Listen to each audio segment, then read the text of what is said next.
मान लो हम जल चढ़ाते चढ़ाते 2-3 महीने हो गए और शंकर भगवान हमारी नहीं सुन रहे, तो हम जल किस दिशा में बैठकर चढ़ाएं या किस दिशा में खड़े होकर चढ़ाएं? जलाधारी कहां होती है शंकर भगवान की? जम के बोलो जरा सबको, पहले भी कथाओं में बताया। शिव जी की जो ये शंकर भगवान का शिवलिंग है, ये जलाधारी जो पानी बहने का स्थान है, पूरब पश्चिम उत्तर दक्षिण, इसमें से जलाधारी किस ओर जाती है? उत्तर की ओर। कहां जाती है? जम के बोलो जरा, उत्तर की ओर। केवल भारत की भूमि पर एक शिवलिंग ऐसा है जिसकी जलाधारी दक्षिण की ओर है, वो केवल उज्जैनी के कालाधिपति महाकाल बाबा हैं, जिनकी जलाधारी दक्षिण में। बाकी के दुनिया में जितने आपको शंकर के मंदिर मिलेंगे, जितने शिवालय मिलेंगे, सबकी जलाधारी कहां पर रहेगी?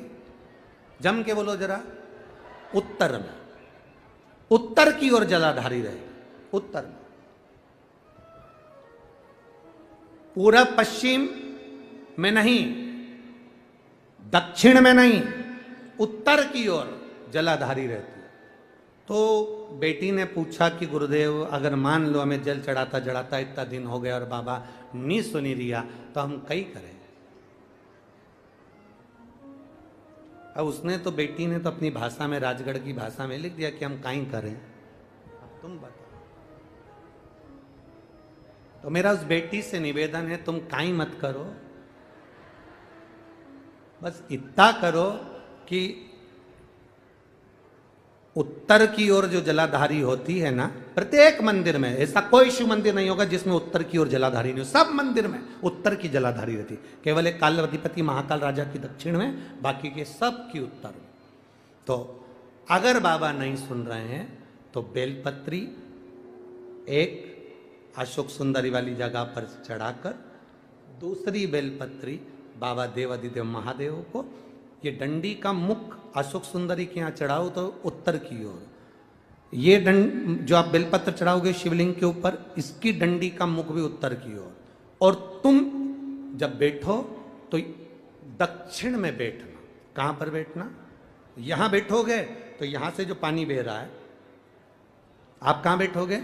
जैसे ये पानी यहाँ बह रहा है तो तुम्हें कहाँ बैठना है? इसके इधर। ना तुम्हें इधर बैठना है, ना तुम्हें उधर बैठना। कहाँ बैठोगे? दक्षिण में। दक्षिण में बैठोगे तो तुम्हारा मुख कहाँ हो गया?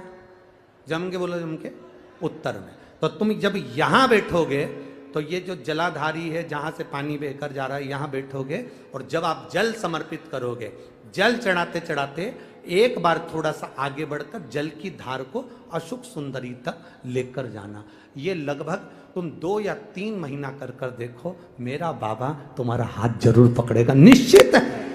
वो बल उस स्थान से प्राप्त होगा, वो स्थान, क्योंकि प्रत्येक जो जलाधारी होती है वो उत्तर की ओर होती है, प्रत्येक जलाधारी।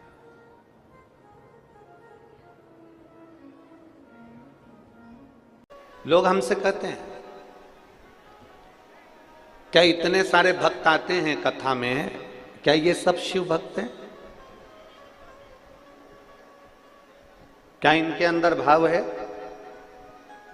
हम उनको छाती ठोक कर कह सकते हैं, जो दूसरे को पानी पिलाने के लिए अपने घर से 2 बाटल बैग में टांग कर, वजन उठाकर कथा स्थल तक आ सकती है, तो उसका भाव कुछ कम नहीं हो सकता।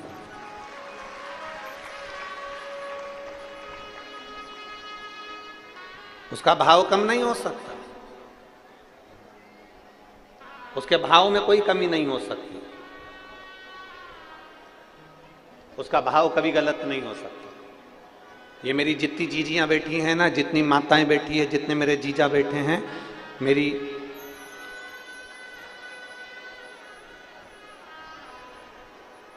ये जितनी मेरी जीजियां बैठी हैं, जितनी मेरी जीजियां बैठी हैं, इनसे कोई कह दे कि तुम 2 बैग उठाकर, 4 बैग उठाकर चलना, 3 बैग उठाकर चलना, या किसी के लिए कुछ लेकर चलना, वहां जाकर देना, नहीं। केवल एक शिव महापुराण की कथा एक ऐसी है जिसमें इनका भाव झलकता भी है और भगवान की भक्ति इनके हृदय में समाहित भी होती है।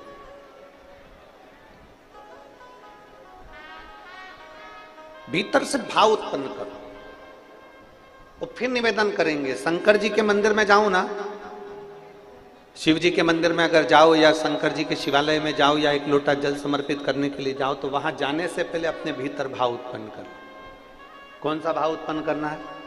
कि मैं अपने घर से जल लेकर जा रही हूं, मैं अपने घर से पानी लेकर जा रही हूं, मैं अपने घर से जल लेकर जा रही हूं और वहां मैं भगवान देवाधिदेव महादेव को जल समर्पित करूंगी, शिव जी को जल चढ़ाऊंगी, मंदिर में झाड़ू लगाऊंगी, पोछा लगाऊंगी और भगवान देवाधिदेव महादेव का श्रृंगार करूंगी। हाँ, यदि मार्ग में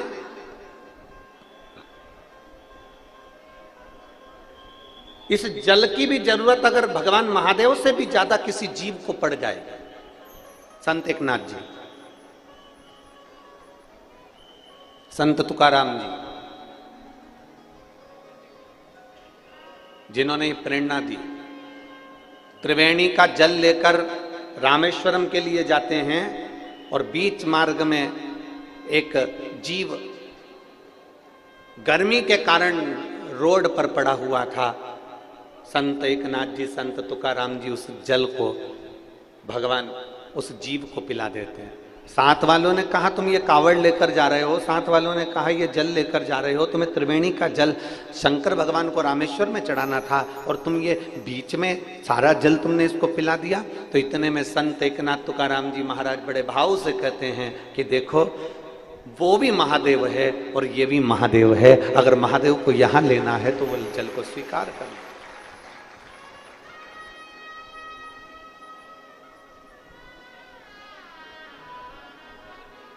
कल शाम का एक प्रसंग है।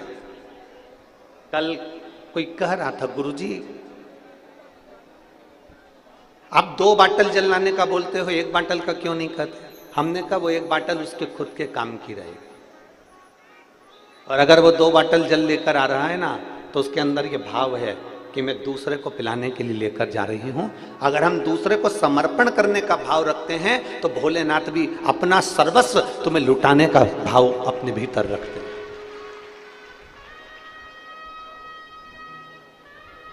और निर्मल मन सोमोही, आपका भाव जितना सुंदर होगा, आपकी भक्ति जितनी सुंदर होगी,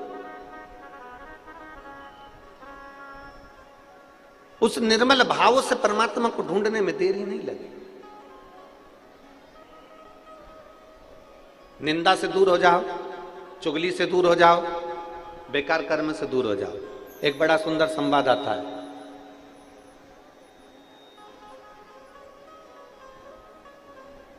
एक राजा ने ब्राह्मणों का भोज रखा। संतों को भी बुलाया, गुरुओं को भी बुलाया और ब्राह्मणों को भी बुलाया। बड़ा भंडारा है। राजा ने कहा इतने सारे लोगों का भोजन बनेगा, भंडारा बनाने के लिए खुले में बना लिया जाए। ग्राउंड देखा, एक खेत देखा, जमीन देखी, उस पे भंडारा बनना चालू। कितना दूर रहना निंदा से, कितना दूरी बनाकर रखना इस निंदा से।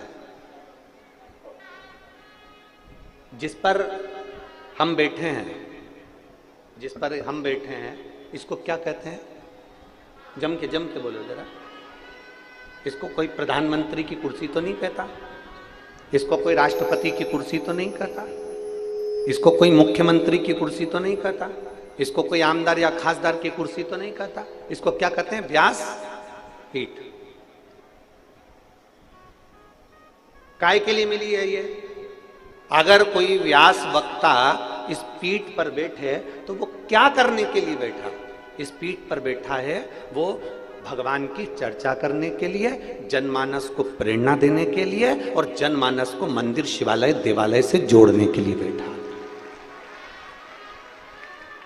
इस व्यासपीठ की गरिमा यह है कि इस व्यासपीठ से एक भी शब्द निंदा का ना निकले, किसी के लिए अपशब्द ना निकले।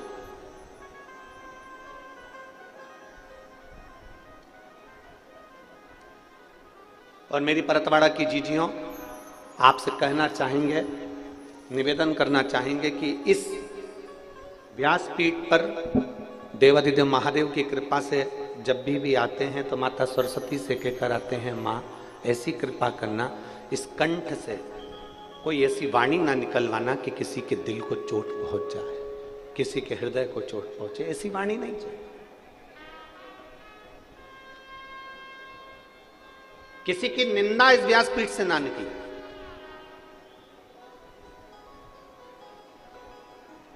किसी व्यक्ति विशेष के नाम से कोई शब्द, कोई निंदा इस व्यासपीठ से ना निकले, इस गादी से ना निकले। कारण निंदा का प्रतीक, निंदा का फल क्या है, निंदा का पाप क्या है, ये हमारे शास्त्र कहते आए। एक राजा ने एक भंडारा करा, ब्राह्मण भोज करा, सबको बुलाया, संत महात्मा गुरुजन सब भोजन करने के लिए आए। सब भोजन बन रहा था खुले में, एक चील उड़ी, उसने सांप पकड़ा, सांप लेकर उड़ी, सांप ने विष उगला, वो विष खीर में जाकर गिर गया, खीर में विष गिर गया। ब्राह्मण भोजन कर रहे थे, संत भोजन कर रहे थे, गुरुजन भोजन कर रहे थे, और सारे ब्राह्मण, सारे संत, सारे गुरु उस खीर को खाने के बाद मर गए। जितने भोजन कर रहे सब मर गए। धर्मराज के यहां सभा लग गई, चित्रगुप्त महाराज बैठे। चित्रगुप्त महाराज ने धर्मराज से पूछा, बताइए इतने सारे ब्राह्मण और संत मरे हैं, इसका पाप किसके माथे पर देना, इसका पाप किसके पल्लू में बांधना है? इतने ब्राह्मण, इतने संत मरे, इसका पाप किसके माथे पर दिया जाए? राजा के माथे पर, जिसने ब्राह्मण संत भोज रखा, उस सर्प के माथे पर जिसने अपना विष उगल दिया, उस चील के माथे पर जो सर्प लेकर जा रही थी, जो भोजन बना रहा है उसके माथे पर, इतने सारे ब्राह्मण संतों के मरने का पाप किसके माथे पर दिया जाए? बोलो धर्मराज, बताइए। मैं किताब लेकर बैठा हूं, मुझे इसमें निर्णय देना है, अब बताओ किसके माथे पर दिया जाए? धर्मराज ने कहा 4 दिन रुक जाओ, उसके बाद में निर्णय लेंगे कि इसका पाप किसके माथे पर दिया जाए। 4 दिन निकले, राजा के नगर में 4-5 संत ब्राह्मण और आ गए। उन्होंने एक स्त्री से पूछा, माता जी राजा का भवन कहाँ है? स्त्री ने पूछा, क्यों? हमें भूख लगी है तो राजा के भवन में हम भोजन करेंगे। स्त्री ने कहा, बाबा सामने राजा का भवन है, परंतु हमारे यहाँ का राजा ऐसा है कि भोजन में जहर मिलवाकर ब्राह्मण संतों को मार डालता है। ऐसा खोलला राजा है हमारे यहाँ का, ऐसा बेकार राजा है हमारे यहाँ का। संत ब्राह्मण वापिस लौट गए। धर्मराज ने चित्रगुप्त को बुलाया और बुलाकर कहा, जो ब्राह्मण और संत मरे थे उनके मरने का पाप इस स्त्री के माथे पर डाल दिया जाए। उनके मरने का पाप इस स्त्री के माथे पर डाल दिया जाए, क्योंकि इसने निंदा करी है।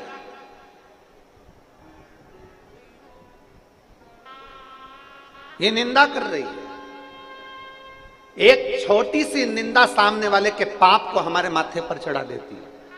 शिव मंदिर में जाना, शंकर के मंदिर में 1 लोटा जल समर्पित करने के लिए जाना, देवाधिदेव महादेव के मंदिर में 1 लोटा जल समर्पित करने के लिए जाना, भगवान शंकर के मंदिर में 1 लोटा जल समर्पित करने के लिए जाना, शिव के दरवाजे पर अगर 1 लोटा जल समर्पित करने के लिए जाना, भगवान देवाधिदेव महादेव के पास अगर जाना तो ये प्रयास कर कर जाना कि मैं शंकर के मंदिर में जब तक रहूं, मैं शंकर के मंदिर में जाऊं और आऊं, तब तक मेरे मुख से भोलेनाथ ऐसी कृपा करना कि किसी की निंदा ना निकल जाए, किसी की निंदा मेरे मुख से ना। किसी की निंदा ना निकले। बन सके तो हमसे भजन बने। आप अपने घर से लोटा भरकर जब जल लेकर निकलो ना, तो जल लेकर निकलो तो मुख से श्री शिवाय नमस्तु, श्री शिवाय नमस्तु, श्री शिवाय नमस्तु। जब आप निकले अपने घर से, भगवान का मंत्र जाप करते हुए चलें। श्री शिवाय नमस्तुभ्यम बोलते हुए चलें। पंचाक्षर मंत्र नमः शिवाय बोलते हुए चलिए। षडाक्षर मंत्र ओम नमः शिवाय बोलते हुए चलिए। भगवान का भजन गुनगुनाते हुए चलिए। ये मत सोचना कि कौन हमको देख रहा है, कौन हमको नहीं देख रहा। आपकी चित्तवृत्ति को आप जितना शंकर से जोड़कर चलोगे, उतने आपकी जिंदगी की एक आनंदता उत्पन्न हो जाएगी। अपने जीवन का एक सुख उत्पन्न हो जाए।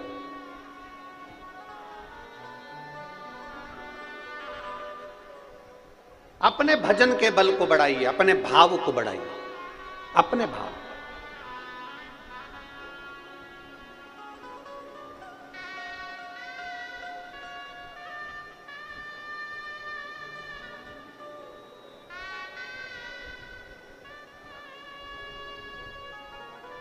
कल हमने हमारे साथ में माननीय प्रकाश जी के साले जी अभी हमको कृष्ण की भूमिका वो निभा रहे हैं, रथ के सारथी बनकर लाना ले जाने का कार्य कर रहे हैं। कल हमने उनसे पूछा, इतना तेज गर्मी पड़ रहा है और कई लोगों को खाना पीना भी होता है, पानी भी पीना होता है, 10 जगह का जल भी आता है, भोजन भी आता है, कोई पेट गड़बड़ हो रहा हो, कोई कुछ हो रहा हो, तो उसके लिए हॉस्पिटल ले जाने के लिए क्या प्रयोजन है? तो उन्होंने कहा, गुरुजी हमारे यहाँ के परहतवाड़ा के जो विधायक महोदय हैं, बच्चू भैया ऐसा कुछ नाम उन्होंने बताया था, श्री बच्चू जी कुडू, कहा गुरुजी एक अस्थायी हॉस्पिटल बनाया गया हमारी कथा स्थल के आसपास में, जिससे लोगों का इलाज हो सके।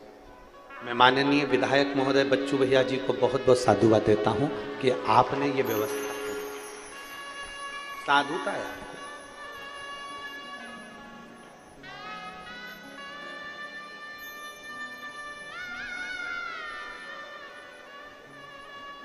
बताया कि कुछ बसें भी चलवाई जिससे निशुल्क लोग जाना आना कर रहे हैं। हम उनको बहुत साधुता देते हैं, बहुत साधुता। एक विधायक होने पर ऐसा निर्मल भाव अगर आपके अंदर शंकर जी के प्रति है तो ये शिव की ही कृपा है और आपके माता पिता की कृपा है।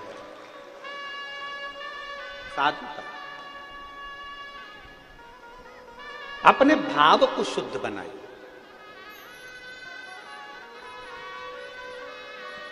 और जब तक अपना भाव शुद्ध नहीं होगा ना, भगवान नहीं मिलेगा। एक बड़ी सुंदर बात आती है, संत बनना सरल है पर सरल बनना कठिन है। मेरी जीजियों, संत कोई भी बन सकता है पर सरल नहीं बन पाता।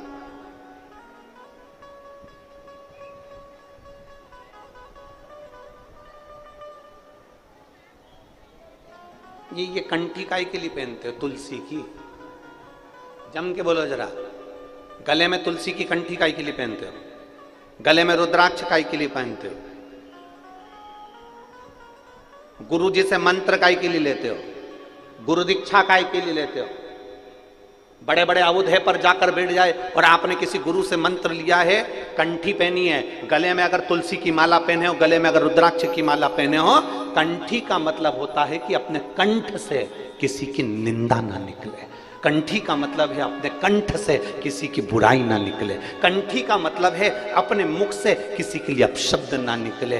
तो समझ लो कि तुम किसी गुरु के चेले हो और तुम्हारा शास्त्र, तुम्हारा वेद, तुम्हारा पुराण तुमको ये बता रहा है कि तुमने उस कंठी को धारण करा है, तुमने अपने कंठ को शुद्ध कर लिया है।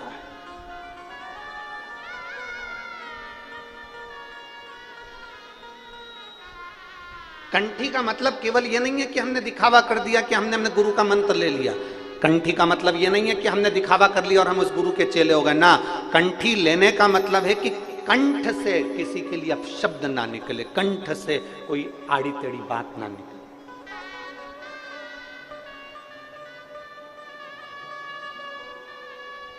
और मत बुरे कर्म कर बंदे, वरना पछताएगा। भगवान की आँखों से तू बच नहीं पाएगा, तू बच नहीं पाएगा। अरे ओ अज्ञानी मत कर नादानी, तेरे कर्म का फल भी तू ही पाएगा। जैसा किया तूने तेरे आगे आएगा। मत बुरे कर्म कर बंदे, वरना पछताएगा। भगवान की आँखों से तू बच नहीं पाएगा, तू बच नहीं पाएगा। ऐसा कर्म क्यों करना? कंठ में कंठी पहने हो और मुख से निंदा कर रहे हो, कंठ में कंठी पहने हो और अपने मुख से आप अपशब्द कह रहे हो, तो ये श्रेष्ठता नहीं बनती। मेरी जीजियों और मेरे जीजाओं, मेरी बेटियों, मेरे बेटाओं, जिंदगी में एक बात याद रखना, जो फसल बोओगे वही तुमको काटना पड़ेगा, वही काट। मंदिर काहे के लिए जाते हो? जम के बोलो जरा जल्दी से। मंदिर काहे के लिए जाते हो? भगवान को अपना दुखड़ा सुनाने के लिए, भगवान से मांगने के लिए। चलो अच्छा, इसको अपन बाद में सुनेंगे, पहले ये बताओ जमीन किस किस के यहां पर है? खेती, खेती किस किस के पास में? हाथ उठाओ जरा। जमीन किस किस के पास में? चलो ठीक है, साधुता। भगवान आपकी और 2 4 6 बीघा और आगे बढ़ा। बहुत अच्छी फसल हुई, शायद इधर फसल को पीक कहते हैं। क्या कहते हैं? पीक। बहुत अच्छी पीक हुई, बहुत अच्छी फसल हुई, ढेर सारी फसल हुई, ढेर सारी पीक हुई। उस फसल को कहां लेकर जाते हो फिर बाद में, जब बहुत सारी हो जाती है तो? जम के बोलो, मंडी। कहां ले जाते हो? मंडी। पीक बहुत अच्छी हुई, फसल बहुत सारी हुई, गेहूं बहुत हो गया, धान बहुत हो गया, सोयाबीन बहुत हो गया, कपास बहुत हो गया। जब फसल बहुत सारी हो गई तो हम इसको कहां लेकर गए? जम के बोलो, सब बोलो, कहां लेकर गए इसको? मंडी में लेकर गए। मंडी में ले जाकर हमने गाड़ी को उंडेल दिया, हमने गाड़ी को उंडेला, हमने गाड़ी को खाली कर। फसल ज्यादा हो गई, गेहूं ज्यादा हो गया तो मंडी ले गए, धान ज्यादा हो गया मंडी ले गए, कपास ज्यादा हो गया मंडी ले गए, तो हमने वहां ले जाकर दे दिया। बोलो सही है कि गलत है? सब बोलो जितने बैठे हो, सही है। गेहूं ज्यादा हो गया तो मंडी ले गए, कपास ज्यादा हो गया तो मंडी ले गए, धान ज्यादा हो गया मंडी ले गए, सोयाबीन ज्यादा हो गया मंडी ले गए, फसल ज्यादा हो गई तो मंडी ले गए, सब्जी ज्यादा हो गई तो मंडी ले गए। उसी तरह मंदिर क्यों जाते हैं? शिव पुराण कहते हैं जैसे फसल ज्यादा होती है तो मंडी ले जाई जाती है, पाप ज्यादा होता है तो महादेव के दरवाजे जाया जाता है।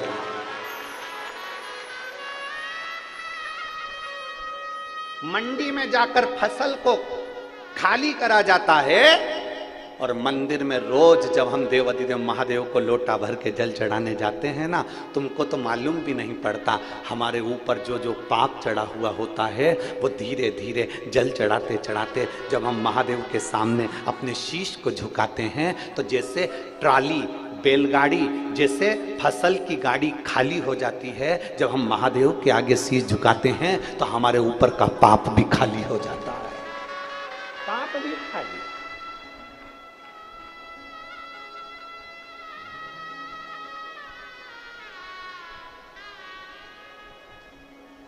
फसल ज्यादा हो गई, हम उसको मंडी ले गए, कपास ज्यादा हो गया मंडी ले गए, सोयाबीन ज्यादा हो गया मंडी ले गए, गेहूं ज्यादा हो गया, मंडी ले गए, निवेदन है जब बहुत, और ऐसा कोई मनुष्य नहीं जो पाप ना करता, सबके मुख से रोज झूठ निकलता, रोज सबके मुख से अपशब्द निकलता। हम कितना भी समझा दे तुमको तो भी तुम मुख से कुछ ना कुछ गाली निकल ही जाएगी, आड़ा टेढ़ा निकल ही जाएगा। हम कितना भी समझा, हम कितना भी बोल दे तुमको, तुम फिर भी कहीं ना कहीं हमारी वाणी से निकल ही जाता। कली काल है ना, कलयुग है ना, हम कितना भी समझा लें तो भी निकल जाएगा। तो क्या करना है हमको? फसल को मंडी लेकर जाओ, तो इस शरीर को कहाँ लेकर जाना है? मंदिर लेकर जाना। फसल मंडी में जाती है, वहां खाली हो जाती है। ये शरीर जब देव अधिदेव महादेव के उस मंदिर में, उस देवालय में, उस शिवालय में जब जाता है, तो ये पाप भी हमारा खाली हो जाता है। पाप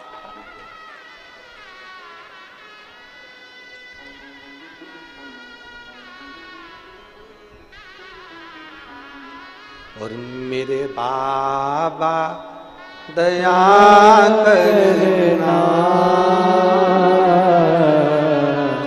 मैं तेरे भरोसे हूँ। मेरे बाबा दया करना,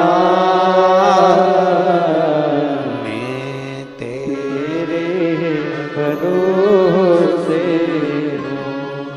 ना घर के भरोसे हूँ, ना परिवार के भरोसे हूँ, ना घर के भरोसे हूँ, ना परिवार के भरोसे हूँ। मेरे बाबा दया करना, मैं तेरे भरोसे हूँ।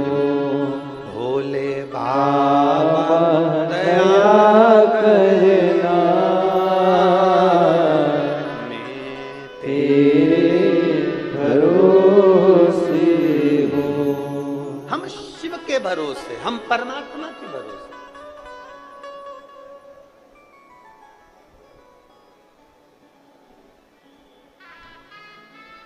उसके आश्रित हो गए।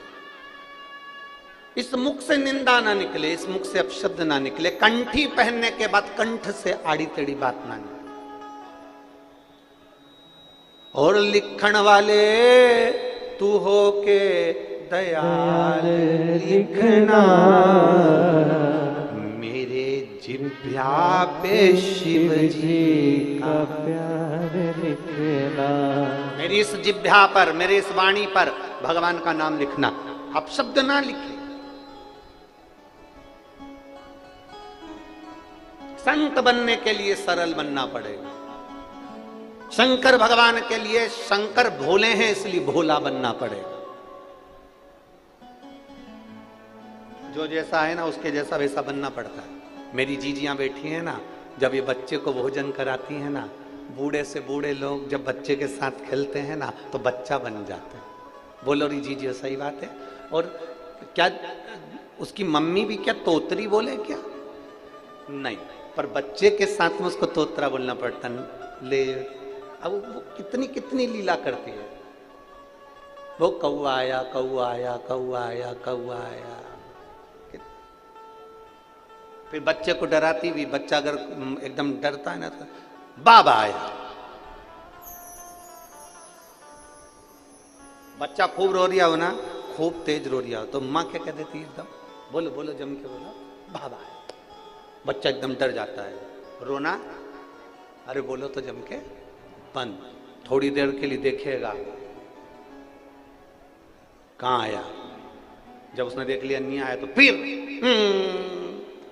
मां फिर चिल्लाती, बाबा आया। बच्चा रोना बंद।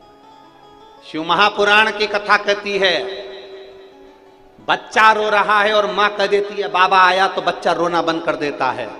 संसार सागर में आप रो रहे हो और व्यास पीठ से सुन लो कि कोई तुमसे कह दे कि शंकर भगवान आएंगे और तेरा दुख मिटा कर जाएंगे, समझ लेना बाबा आएगा और दुख मिटा कर जाएगा। रोना बंद।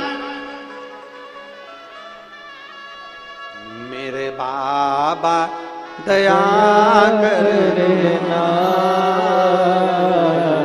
मैं तेरे भरोसे हूँ।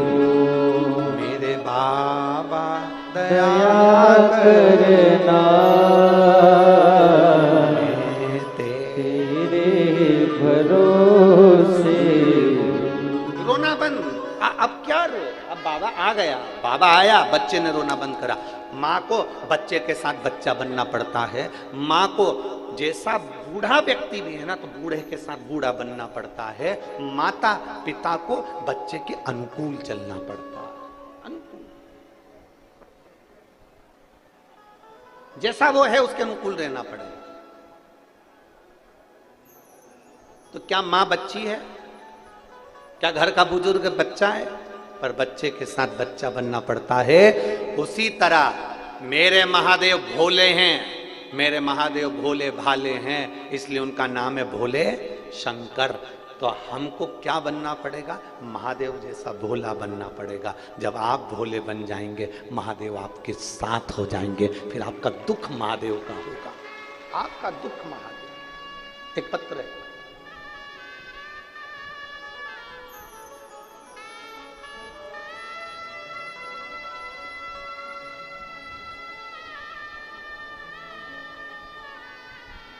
प्रतिभा सतीश मसूरकार, मैं हीवरखेड़ तहसील तेल्हारा जिला अकोला की हूँ। मेरा मोबाइल नंबर ये है, कहीं बैठी हो तो हाथ हिला सकती है। अगर कहीं बैठी हो, अच्छा आप हैं, श्री शिवाय नमस्ते, आ जाओ, एक बेलपत्र ले जाना।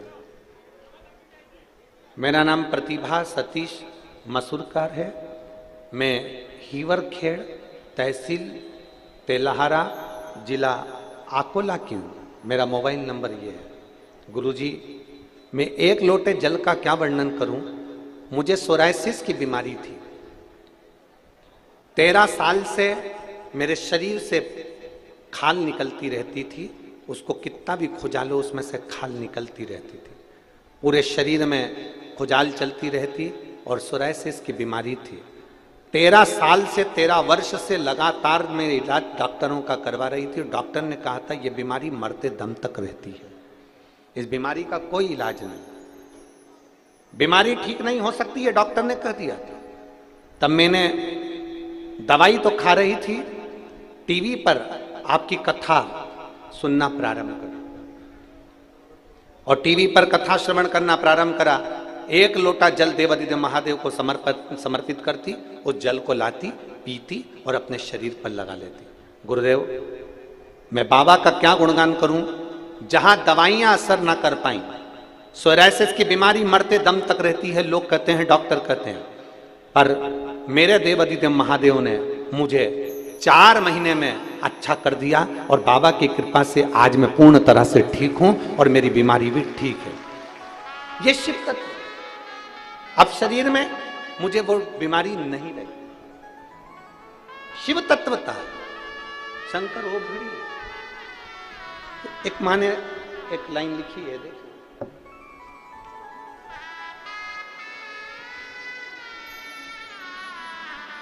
सो दीपिका सचिन राखोड़े, पेंशनपुरा परतवाड़ा की रहने वाली हूं। मेरा मोबाइल नंबर यह, कहीं बैठी है तो हाथ हिला सकती है। अगर कहीं बैठी हो, सो दीपिका सचिन राखोड़े, पेंशनपुरा परतवाड़ा की रहने वाली हूं। कहीं बैठी हो तो हाथ हिला सकती है। परतवाड़ा की रहने वाली हूं।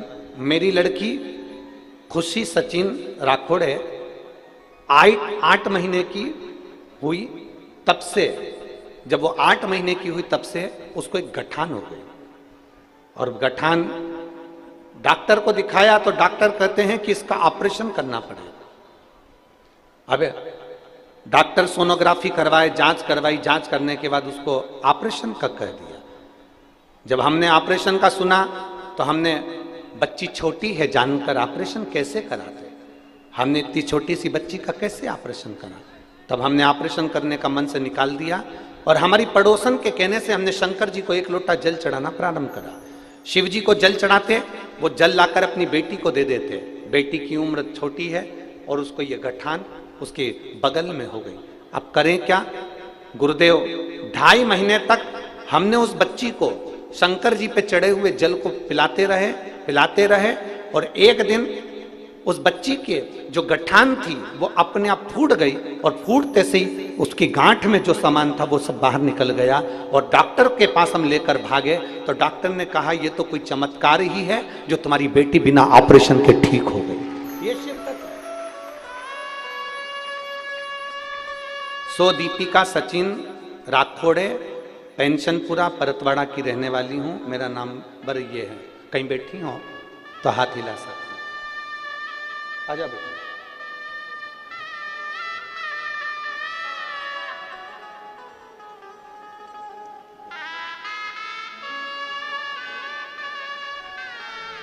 ठीक है ना,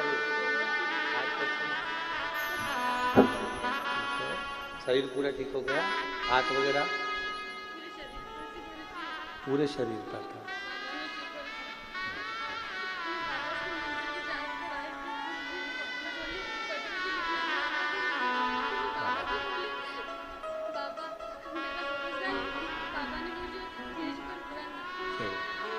अब ठीक है ना बेटा?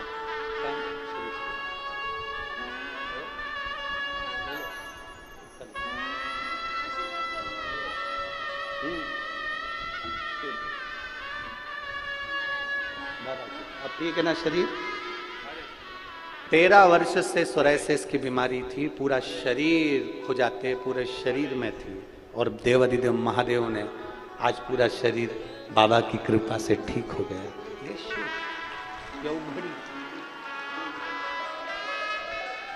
और खाली ना जाता कोई दर से तुम्हारे, खाली न जाता कोई दर से तुम्हारे, मैं भी खड़ी हो नंदी बाहे पसारे, अपने हृदय से लगा लो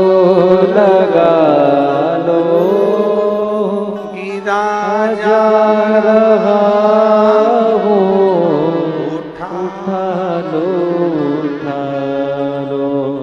आप दिल से उसको एक लोटा जल चढ़, आप दिल से उससे निवेदन करो।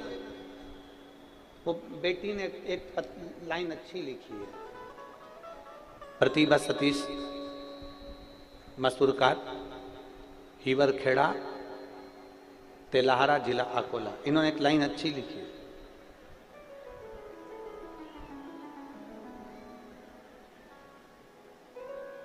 मैं शिव जी के मंदिर में जाकर कहती थी कि बाबा मेरे भरोसे को टूटने मत दे। लाइन अच्छी है, मेरे भरोसे को टूटने मत देना। और यदि भरोसा पक्का है ना, शंकर जी को रामचरितमानस में विश्वास कहा है। तुलसीदास जी कहते हैं शंकर विश्वास रूपिणो, शिव विश्वास। मेरे जीजाओं, मेरी जीजियों, मेरी बेटियों, मेरे बेटाओं, अगर आपका विश्वास पक्का है ना, अगर विश्वास पक्का है तो ये निश्चित है कि मेरा महादेव तुम्हारी झोली भरने में देरी नहीं करेगा। पक्का भरोसा दृढ़ी रखना, भरोसे को कम मत होने दो। और जो कहते हैं भगवान हमारी नहीं सुनता, उनसे निवेदन करूंगा किसी कथा के पंडाल में बैठकर, जब कुबेरेश्वर धाम से मेरा कुबेर भंडारी कथा वाचने के लिए आया हो, मेरा कुबेरेश्वर धाम से कुबेर भंडारी जब कथा वाचने के लिए आए, उस पंडाल में 7 दिन 5 दिन बैठकर विनती कर कर देखना, अगले पंडाल में तू खुद पत्र लेकर पहुंचेगी कि मेरे बाबा ने मुझे ये दिया है।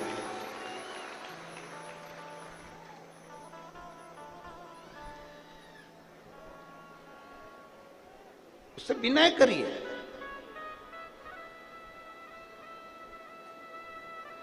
अपने भीतर हम बहुत सारे जैसे कचरे की गाड़ी होती है, तो कचरे की गाड़ी में अगर कचरा भरा रहे तो कचरा सड़ता है, उससे गाड़ी भी जम के बोलो सड़ती है। अनाज की गाड़ी में अनाज भरा रहे तो अनाज सड़ जाता है, अनाज सड़ा तो नीचे से गाड़ी सड़ जाती है। आपने जो अपने अंदर भर कर रखा है वो हमारे शरीर को सड़ा रहा है। आपने कपट भर के रखा है तो वो कपट हमारे शरीर को सड़ा रहा है। हाँ, आपने गंदे विचार भर कर रखे हैं तो गंदे विचार हमको सड़ा रहा है। अहंकार भर के रखा है तो अहंकार हमको सड़ा रहा है।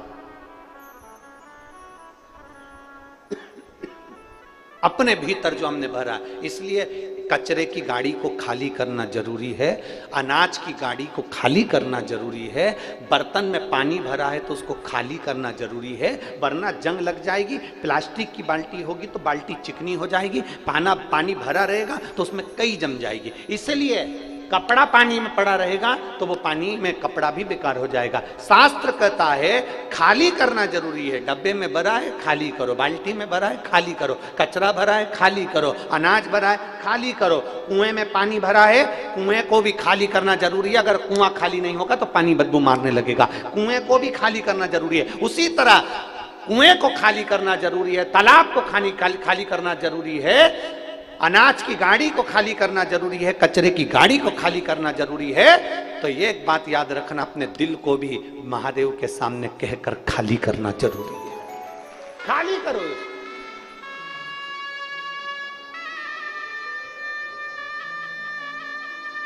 ज्यादा दबा दबा कर रखोगे ना तो वो कहते हैं ना, ज्यादा दबा दबा के खाओगे तो दवा खाने जाओगे। अरे बोलो तो जम के एक बार फिर से बोलो, दबा दबा कर खाओगे दवा खाने जाओगे। इसलिए शास्त्र कहता है 2 हिस्सा खाओ, 1 हिस्सा पानी के लिए रखो और 1 हिस्सा थोड़ी सांस लेने के लिए रख ले, दम।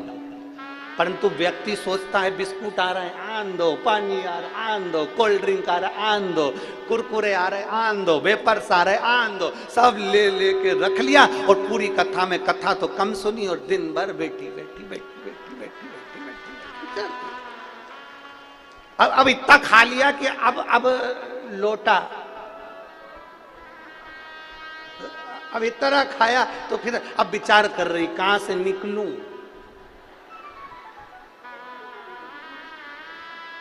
कहां से जाऊं, सारी जनता भरी पड़ी है, कहां करूं। कथा में बैठो ना तो पानी भी उतनी मात्रा में पियो जितना शरीर को लगे। मालूम पड़े ज्यादा पी लो तो 25 बार किधर से जाऊं,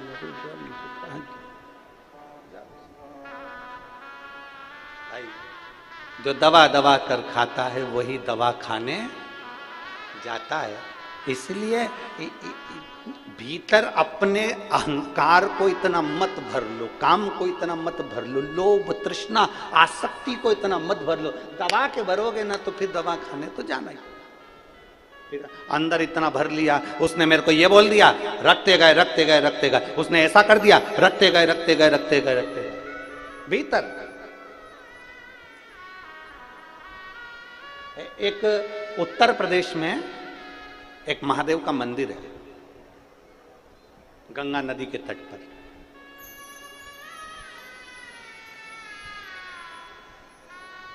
हमीरपुरा उत्तर प्रदेश में पड़ता है, गंगा नदी के तट पर। हडिम्बेश्वर महादेव, आप सब उसका नाम बोलेंगे, हडिम्बेश्वर। हिडिंबा जो थी वो भीम की धर्मपत्नी थी, उसी के नाम से ये मंदिर है, हडिम्बेश्वर महादेव। कौन सा मंदिर? जम के बोलो जरा सभी लोग, हडिम्बेश्वर महादेव। हमीरपुरा उत्तर प्रदेश, गंगा नदी के तट पर यह मंदिर है। कौन ने निर्माण किया, कौन ने बनाया? अगर हमारे शास्त्रों को उठाकर देखा जाए तो उसमें वर्णन आता है हडिम्बेश्वर महादेव जब पांडव वन में विचरण कर रहे थे और भीम पहरा दे रहे थे, हडिम्ब की बहन हिडिम्बा उसने देख लिया भीम को देखा,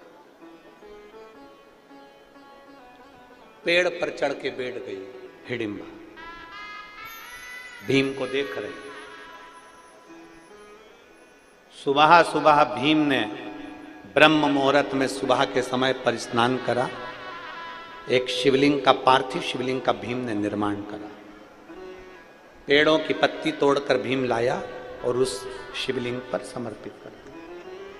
हिडिम्बा देख रही, हिडिम्बा देख रही।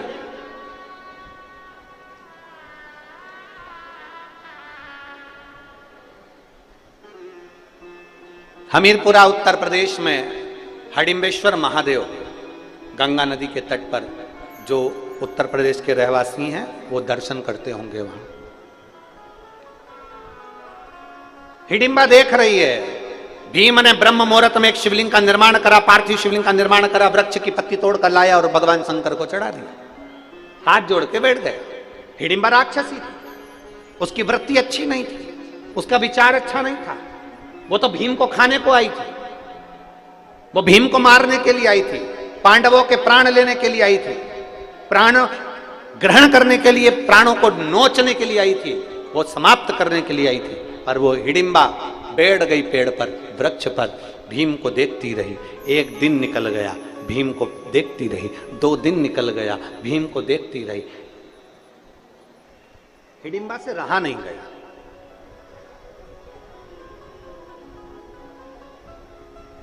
हिडिम्बा से रहा नहीं गया। तब हिडिम्बा एक सुंदर स्त्री का रूप रखकर एक मुनि के पास में पहुंच गई। हिडिम्बा एक सुंदर स्त्री का रूप रखकर, एक अभी तक राक्षसी विग्रह था उसका, अभी तक राक्षसी शरीर था उसका।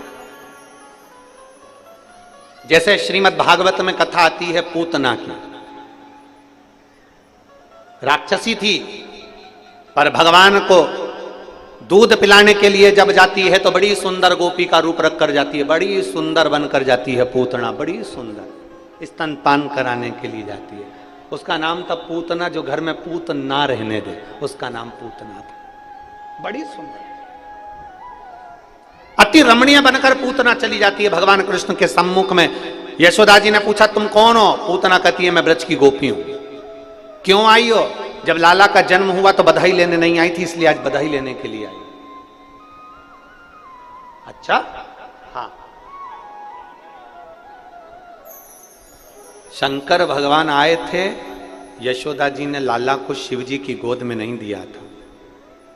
पूतना सुंदर रूप रखकर आई तो लाला को गोदी में दे दिया।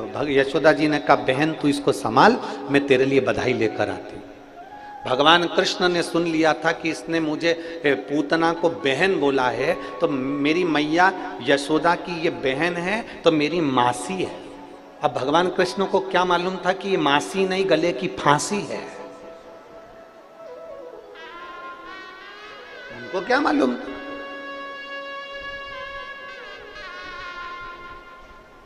अब क्या करा भगवान कृष्ण ने? जरा ये हिडिंबा का चरित्र चल रहा है, उसमें अपन समझे जरा पूतना का चरित्र। पूतना ने क्या करा? भगवान कृष्ण को दूध पिलाना प्रारंभ करा, क्योंकि विष स्तनों में विष लगाकर लेकर आई थी। दूध पिलाना प्रारंभ करा, और भगवान भी बड़े चतुर, भगवान भी बड़े चतुर। और भगवान ने पूतना के दूध को पीना प्रारंभ करा। पूतना जब तक दूध दे रही थी, स्तनपान करा रही थी, तब तक भगवान ने पिया। और दूध के बाद में जब पूतना ने विष देना चालू करा, तब भगवान ने पूतना के प्राणों को हर लिया। अब भागवत में एक संवाद बड़ा विचित्र आता है कि भगवान ने पूतना का स्तनपान क्यों किया? मैया यशोदा का स्तनपान करना था, फिर पूतना का क्यों करा? भगवान कृष्ण ने पूतना के दूध को क्यों पिया, स्तनपान क्यों करा? श्रीमद् भागवत में श्रीमद् वल्लभाचार्य जी सुबोधनी के अंदर वर्णन करते हैं कि ये पूतना सारे ब्रज के बच्चों को स्तनपान कराती कराती आ रही थी। ये पूतना सारे ब्रज के बच्चों को स्तनपान कराती कराती आ रही थी। बच्चों के प्राण स्तनपान करने से छूट रहे थे, मर रहे थे। तो जितने बच्चों के प्राण छूटते थे वो मुख से छूटते थे दूध पीते पीते। तो प्राण पूतना के स्तन में भर चुके थे। सारे ब्रजवासियों के बच्चों के प्राण पूतना के स्तन में भरे हुए थे। तब भगवान कृष्ण ने विचार करा, इसके स्तन में सारे ब्रज के बच्चों के प्राण भरे हैं, दूध पीऊंगा तो इन सभी प्राणों को मैं निकाल कर अपने उदर में रख लूंगा, क्योंकि ये ब्रजवासी के प्राण हैं और ब्रजवासी मुझे प्राणों से प्रिय हैं। भगवान कृष्ण ने पूतना के दूध को पीना प्रारंभ करा और पीते पीते सारे प्राण निकाल कर अपने पेट में रख लिए, उदर में रख लिए। अब उदर में वो प्राण रह गए। छोटे छोटे ब्रजवासी के बच्चों के प्राण भगवान के पेट में रह गए। समय आया, भगवान धेनु चराने के लिए जाते, उससे पहले भगवान जब बाल्यावस्था में थे तो भगवान ने मिट्टी को उठाकर खा लिया। बोलो, कथा सुनी कि नहीं सुनी सबने? जम के तो बोलो जरा, सुनी है ना? भगवान ने क्या करा? अपने चरण की रज को उठाकर खाया। अपने पांव की मिट्टी को भगवान कृष्ण खा रहे, अपने चरण की रज को भगवान खा रहे। अब दुनिया के लोगों ने कुछ भी बोला हो कि चरण की रज क्यों खाई, माता को ब्रह्मांड का दर्शन कराना था, पृथ्वी का दर्शन कराना था, पूरे विश्व का दर्शन कराना था, पर भगवान कृष्ण से कोई पूछे कि तुमने ब्रज की रज अपने मुख में क्यों खाई, तब भगवान कृष्ण का वाक्य रहेगा, जिन ब्रजवासियों के प्राण पूतना ने हरे थे उनके प्राण मैंने स्तन में से निकाल कर अपने पेट में रखे थे। ये बाहर के ब्रजवासियों का उद्धार तो मेरे चरण की रस से हो जाएगा, पर जो अंदर ब्रजवासी पड़े हुए हैं इनका उद्धार कैसे होगा? तब भगवान ने अपनी चरण की रज खुद खा ली और अंदर बैठे हुए जीवों का कल्याण कर दिया। अपने चरण की रज स्वयं पार, स्वयं अपने चरण। हिडिंबा देख रही है, जैसे पूतना सुंदर स्त्री का रूप रख कर गई थी वैसे हिडिंबा बड़ी सुंदर रूप धर कर गई, एक मुनि के सामने पहुंच गई। अड़भंग मुनि अपने वेश में आनंद लेते हुए चल रहे थे। चरण प्रणाम। हिडिंबा ने सुंदर स्त्री का रूप रखकर पहली बार किसी मुनि को प्रणाम करा। ये जब जब साधु संत को देखती थी तो खा जाती थी, आज पहली बार प्रणाम कर रही है। जरा विचार करिएगा, भीम को शिवलिंग की पूजन करते हुए देखा तो हिडिंबा का विचार बदल गया। अब उसने मुनि को संत को खाया नहीं, उनको प्रणाम किया। प्रणाम। लोग कहते हैं, इतने सारे लोग कथा में आते हैं, क्या सबका मन बदल जाता है? हम कहें नहीं बदलता, थोड़ा बहुत तो असर आता होगा। थोड़ा बहुत भी अगर असर आ गया ना शंकर की भक्ति का तो बहुत है, उतना धीरे धीरे धीरे धीरे रमता जाए, रमे। और महाराज अभी तक हिडिंबा ने मुनि को, संत को, साधु को, सन्यासी को पकड़कर खाया था। आज पहली बार मुनिवर के हाथ में हाथ जोड़ रही है हिडिंबा, और हिडिंबा ने हाथ जोड़े मुनिवर, प्रणाम किया, नमन। मुनिवर से पूछा, मुनिवर मेरे को आपसे पूछना है, मैंने देखा है मिट्टी का कोई एक ऐसा पिंडी जैसा बनाता है और उसकी पूजन करता है, उसका विधान क्या है? हिडिंबा को मुनि ने कहा, ये पिंडी नहीं, ये शिवलिंग है, और जो शिवलिंग की आराधना करता है, 7 वृक्ष की पत्ती को लाकर महादेव के ऊपर समर्पित करता है, उस भूलवश भी एक बेलपत्र अगर महादेव को चढ़ जाती है, मुनिवर ने कहा उसकी मनोकामना पूरी हो जाती है। हिडिंबा ने कहा जो मांगेंगे वो मिल जाएगा, मिल जाएगा। मैं जिस पुरुष को देखी हूं क्या वो मेरा पति बन जाएगा? बन जाएगा। तुम मांग कर देखो। राक्षसी ने केवल पूजन करते हुए देखा तो उसने मन में विचार कर, राक्षसी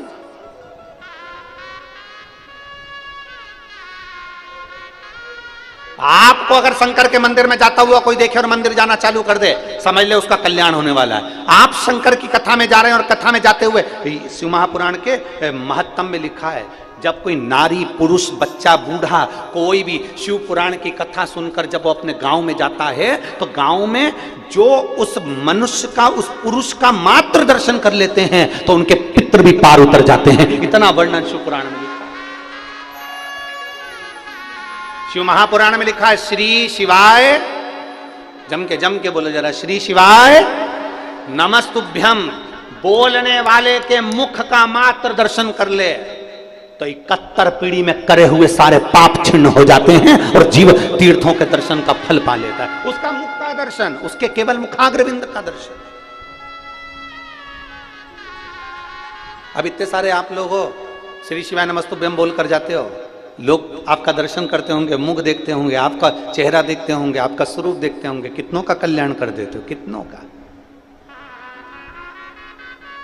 महाराज ये इसीलिए आप लोगों से कहते हैं, हम प्रार्थना करते हैं, भगवान देवादिदेव महादेव का चरित्र कह रहा है, शिव कथा कह रहे, भाव की निर्मलता से परमात्मा की प्राप्ति।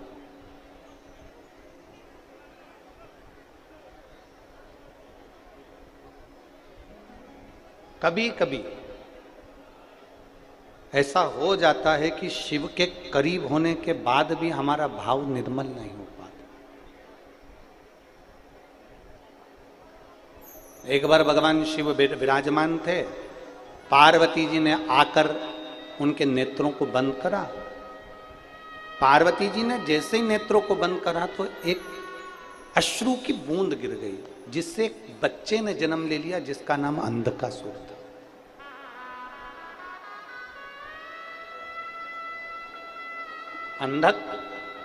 अंधकासुर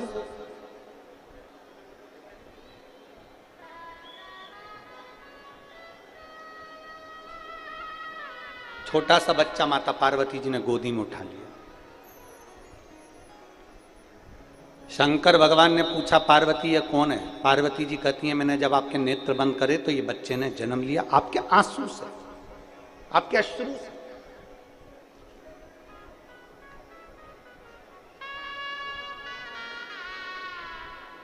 कभी कभी ऐसा होता है जो शंकर के करीब में भी है ना, वो भी शिव से दूर है। मेरी जीजियों,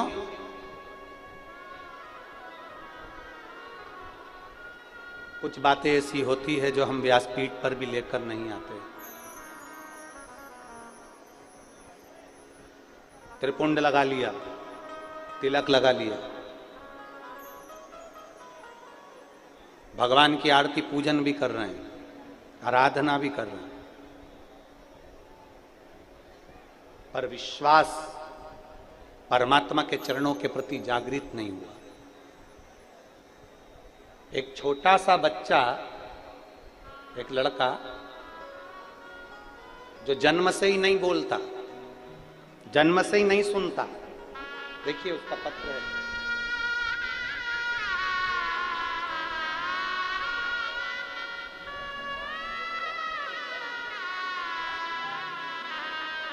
उसका एक सर्टिफिकेट भी लगाया गया है, जो जन्म से ही ना सुनता है ना बोलता है, उसका साथ में लगाया गया कार्ड।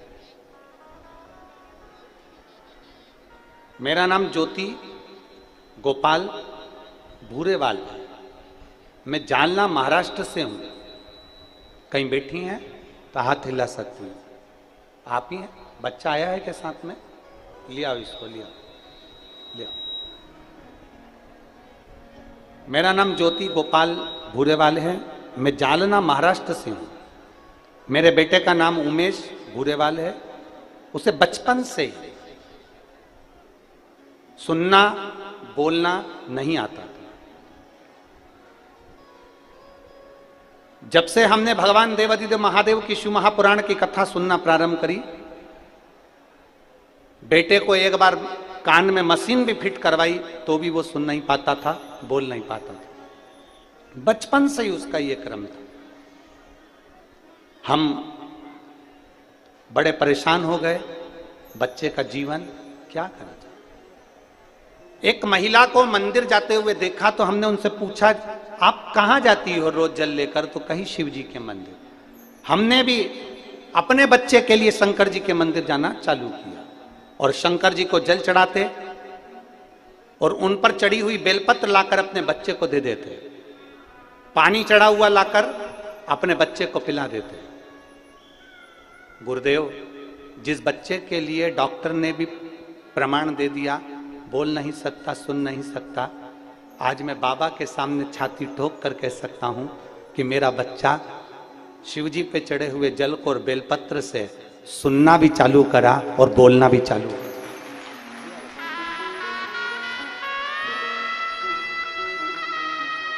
अब मेरा बच्चा धीरे धीरे थोड़ा थोड़ा बोलना भी चालू कर दिया और सुनना भी।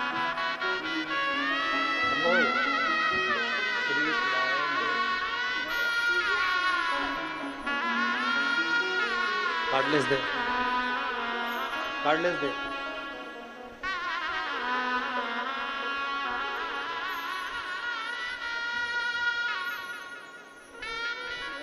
श्री शिवाय।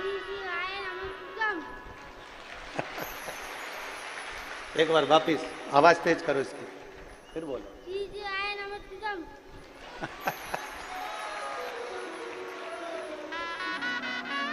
बम्बू।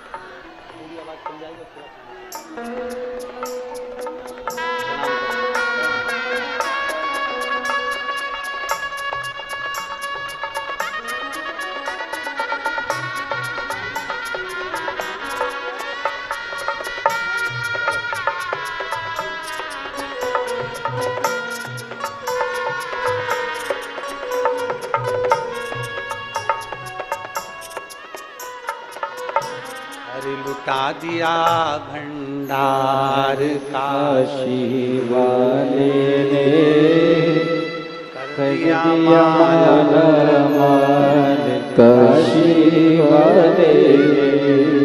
शिव है, उसका प्रमाण पत्र लगा है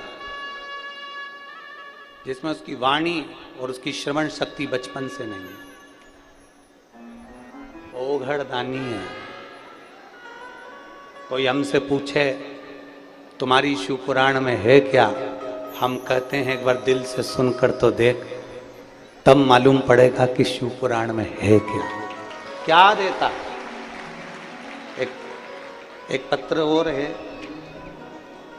मेरा नाम कोमल कुणाल हाटेल है। मेरा नाम कोमल कुणाल हटेल, परतवाड़ा आठवाड़ी बाजार पेंशनपुरा से हूँ। कहीं बैठी हो आप? ही आ जाओ, एक बेलपत्र ले जाना, आ जाओ। मेरा नाम कोमल कुणाल हाटेल, मैं परतवाड़ा आठवाड़ी बाजार पेंशनपुरा से हूँ। भोले बाबा का मैं क्या गुणगान करूं गुरुदेव। मेरी छाती में दर्द हुआ, मालूम पड़ा सोनोग्राफी में कि गठान हो गई। जब छाती में गांठ हुई, डॉक्टरों ने उसकी जांचें प्रारंभ कर दी और जांच करने पर मालूम पड़ा कि वो गठान कैंसर की है।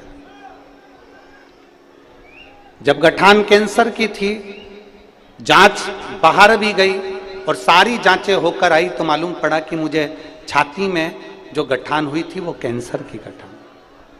खूब रोई मैं, सोचने लगी कि अब जिंदगी क्या बची, क्या करूं। गुरुदेव, एक बार केवल मोबाइल पर आपकी कथा थोड़ी सी किसी ने भेजी थी और वो मैंने सुनी, मेरा विश्वास हो गया। अब डॉक्टर के पास में अगली जांच जब कराऊंगी जब देवाधिदेव महादेव के सीहोर होकर जाऊंगी। बाबा के धाम गई, रुद्राक्ष लाई, शिवजी पे चढ़ा हुआ जल पीना प्रारंभ करा, पशुपतिनाथ का व्रत करना प्रारंभ करा, बेलपत्री को उठाकर नंदी के पास बैठकर कुंदकेश्वर महादेव के नाम से खाना प्रारंभ करा। और दूसरी बार फिर मेरी जांच होना प्रारंभ हुई तो जो कैंसर की गठान थी, डॉक्टर ने जांच कर कर मुंबई में कह दिया वो पानी की गठान है, वो कैंसर की नहीं। बाबा ने 4 हॉस्पिटल में मुझे कैंसर बताया गया और अगला हॉस्पिटल ऐसा था कि भोलेनाथ जी की कृपा से मुझे कैंसर नहीं निकला। ये शिव की आराधना है, ये शंकर की कृपा। मैं शिव का क्या गुणगान महाराज, उसको समझना कठिन है, शिव को जानना बहुत कठिन, बहुत कठिन। हमारा क्या है, हम तो ये आज कथा का 6ठा दिन हो जाएगा, कल 7वां दिन, सुबह 9:30 बजे से 12:30 बजे तक कथा हो जाएगी। 7 दिन पूरे करके परतवाड़ा से सीहोर चले जाएंगे। 16 तारीख से वापिस कथा छत्तीसगढ़ कुरूद में प्रारंभ हो जाएगी, धन्वंतरी जिले में। तो ये सब शिव की ही तो कृपा, शंकर की ही तो कृपा। वहां कथा प्रारंभ हो जाएगी छत्तीसगढ़ में। हम छत्तीसगढ़ वालों से निवेदन करते हैं, मौका मिल रहा है कथा सुनने का, छोड़ना नहीं। 2 बजे से 5 बजे तक कथा सुनने को मिलेगी, आप आनंद लो उस कथा को। और आपसे भी कहते हैं, टीवी पर कथा आए ना, तुम्हारा मन लगे ना लगे, चित्त लगे ना लगे, तुम्हारा मन है कथा सुनने का नहीं है तो भी अपने घर की टीवी को चालू कर कर रखो। कम से कम शिव पुराण का थोड़ा सा शब्द आपके घर में पहुंचेगा तो घर में भी अगर कुछ तकलीफ होगी तो बाहर नहीं। इतनी करोड़ों लोग, लाखों लोग एक साथ में जब श्री शिवाय नमस्तुभ्यम बोलते हैं तो आधी ऊर्जा तो वैसे ही प्रबल हो जाती है। ना जाने कितने रोग, ना जाने कितनी तकलीफें समाप्त हो जाती हैं। मेरी जीजियों, पत्र तो इतने हैं कि हम उसको पढ़ नहीं सकते। वो तो जो पढ़ाई में आ जाते हैं 2-4 आपको बोल देते हैं, नहीं तो इन पत्रों की संख्या नीचे रखने की जगह नहीं है, इतने पत्र हैं, इतना पत्र इकट्ठा हुआ।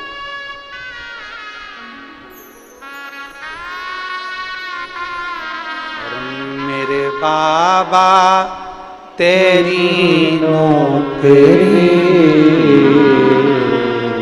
सबसे बढ़िया है, सबसे करीब।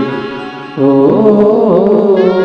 मेरे बाबा तेरी नौकरी सबसे बढ़िया है, सबसे करीब। जब से तेरा गुलाम हो गया तब से मेरा भी नाम हो गया। जब से तेरा गुलाम हो गया तब से मेरा भी नाम हो गया। वरना बात क्या थी मेरी, वरना बात क्या थी मेरी, सबसे बढ़िया है, सबसे खरी हो। भोले बाबा तेरी नौकरी सबसे बढ़िया है, सबसे खरी। तेरे दरवाजे की चाकरी सबसे बढ़िया है, सबसे खरी। मेरी किस्मत का जब गुल खिला तब जाकर के ये दर मिला। मेरी किस्मत का जब गुल खिला तब जाकर के ये दर मिला। अब तो हो गई है रहमत तेरी, अब तो हो गई है रहमत तेरी, सबसे बढ़िया है, सबसे खरी हो। भोले बाबा तेरी नौकरी सबसे बढ़िया है सबसे करीब। उसको भजो दिल से, दिल से। हिडिंबा ने मुनि से पूछा, जो हिडिंबा राक्षस प्रवृत्ति की थी वो पूछ रही,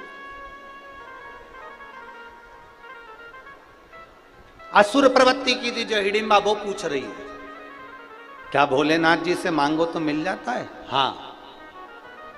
हिडिंबा ने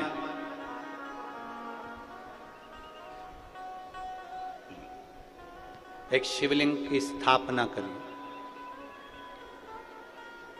अखंड हिडिंबा वहां बैठ, अखंड,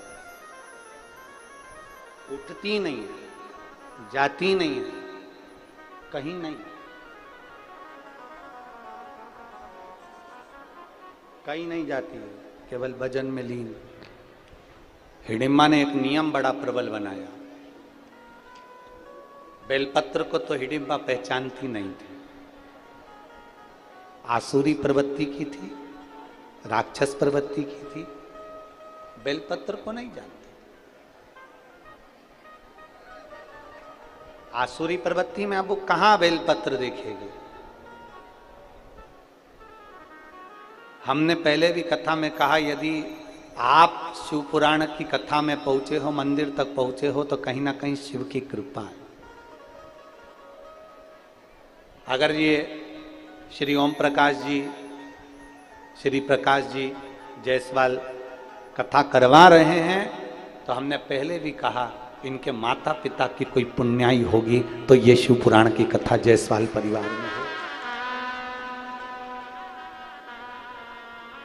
सुनने वाले की भी पुण्याई है, कथा करवाने वाले की भी पुण्याई है, और कथा बाचने वाले की भी पुण्याई है।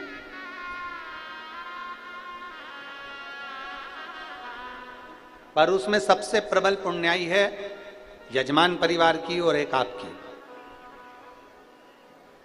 सबसे बड़ी पुण्याई जो ये कथा आपने करवाई और आप श्रवण कर रहे हो, और ये बाबा कुबेर भंडारी इस कथा को बाच रहा है।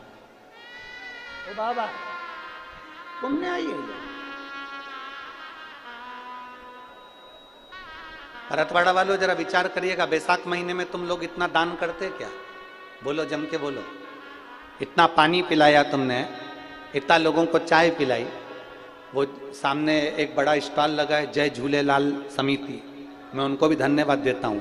लगातार प्रतिदिन कुछ ना कुछ प्रसाद में, कभी चना, कभी कुछ, पूरे टाइम, ऐसा नहीं कि खत्म हो जाए, उन्हें हलवाई में ही रख रखा है, बनाते जा रहा है, लगाते जा रहा है। हम रास्ते से जाते हैं, बीच में जगह जगह पर कोई ने शरबत का स्टॉल लगा रखा है, कोई ने पानी का स्टॉल लगा रखा है, और ऐसे कई भगत हैं जिनका तो नाम हमको आता भी नहीं, हम तो बस गाड़ी से निकलते हैं तो देख लेते हैं, तो ध्यान में आ जाता है तो बोल लेते हैं। ऐसे बहुत भगत है। आप में कई माताएं ऐसी हैं, ऐसा एल्युमिनियम का इतना बड़ा डब्बा, उसमें भर के लिया पोहा, उपमा, खिचड़ी, और अपने पास में लेके बैठ गई। जो आसपास की माता है उनको धीरे धीरे कथा भी सुनती जा रही और निकाल निकाल के देती जा रही। धन्य मेरी परतवाड़ा की जीजियों, मैं आपको नमन करता हूं, प्रणाम करता हूं।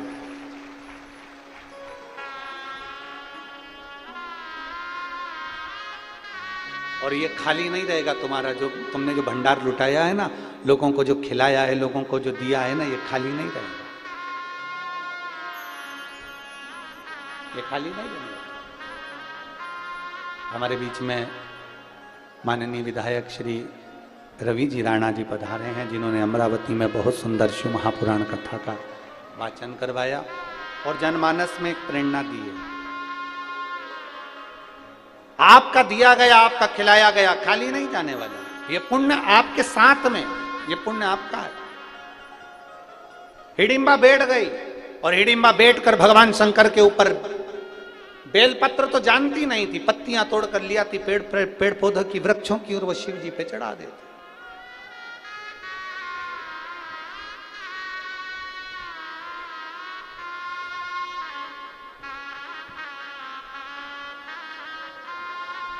और हिडिंबा लगी भगवान शंकर की आराधना करने, हिडिंबा भगवान शिव की आराधना में डूबने लगी।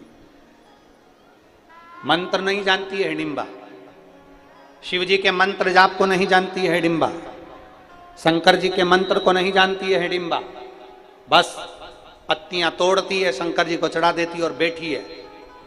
केवल पत्ती को तोड़ने के लिए, पत्तियों को लेने के लिए जाती है, उसके सिवाय वो कहीं नहीं जाती, शंकर जी के सामने बैठी रहती है। अब जिस मुनि ने उसको बोला था कि जो मांगोगे मिलेगा, वो विश्वास पक्का था हिडिंबा का कि जो मांगोगे मिलेगा। जैसे आपका विश्वास पक्का है, आपका भरोसा पक्का है। आप कथा पर विश्वास करते हो ना कि मैंने सुना है, शंकर सुनता है, एक लोटा जल चढ़ाएंगे वो सुनेगा, बेलपत्र चढ़ाएंगे सुनेगा, बेलपत्र खाएंगे रोग मुक्त होगा, तकलीफ मेरी मिट जाएगी। ये आपने सुना है, आप सुनते हो तो विश्वास जागृत होता है, विश्वास जागृत होता है तो शिव सुनता है, करता है।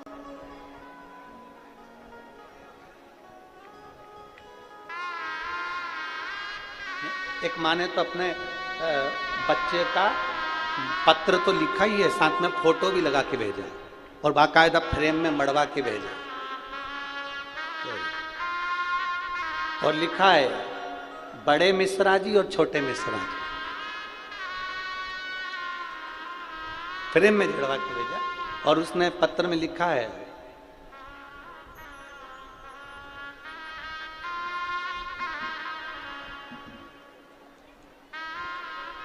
मेरे 4 बच्चे, चारों बच्चों की शादी मैंने एक ही मंडप में करी है, तो लोग कहते थे तेरे यहाँ औलाद नहीं होगी, तेरी बच्चियों के घर संतान नहीं होगी, और वास्तवता थी कि बच्ची के घर में औलाद नहीं हो रही थी। कई साल निकल गए, तब आखिरी में सब जगह डॉक्टरों को दिखाना बंद कर दिया। फिर हमने पशुपति व्रत करा और बाबा की कृपा से जो बच्चे का सुख नहीं था, बाबा ने ऐसी कृपा करी कि 5वां व्रत पूर्ण हुआ और मेरी बेटी के घर में संतान की प्राप्ति हुई। मैं उसका फोटो लगा कर भेज रही हूँ, आप भी देखो टीवी पर लगा। कहीं बैठी हैं क्या नाम है उसका? ललिता विनोद बड़ेल। मैं वाल्मीकि नगर जिला वाशिम की रहवासी हूँ, मेरा मोबाइल नंबर ये है। कहीं बैठी हैं? अच्छा, बच्चे को नहीं लाए हैं क्या? नहीं लाए ना। अच्छा, अब तो नानी होगी इसकी, है ना? शंभू, क्या लिखा है देखना जरा, कैच करिए। अच्छा, बच्चे का नाम शिव है। बहुत बहुत साधुवाद, बैठिए, बधाई आपको नानी जी को, शिव कृपा। शिव तत्व है, ओकड़ी है।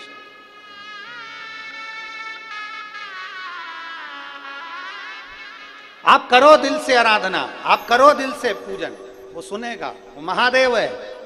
हिडिंबा बैठ गई, पत्तियां तोड़ कर लाती, बैठ जाती, शंकर जी पे समर्पित कर देती। भगवान भोलेनाथ ने ये नहीं देखा कि तूने क्या चढ़ाया, भोलेनाथ जी ने ये नहीं देखा कि तेरा वस्त्र कौन सा है, भोलेनाथ जी ने ये नहीं देखा कि तू पकवान क्या लाया है।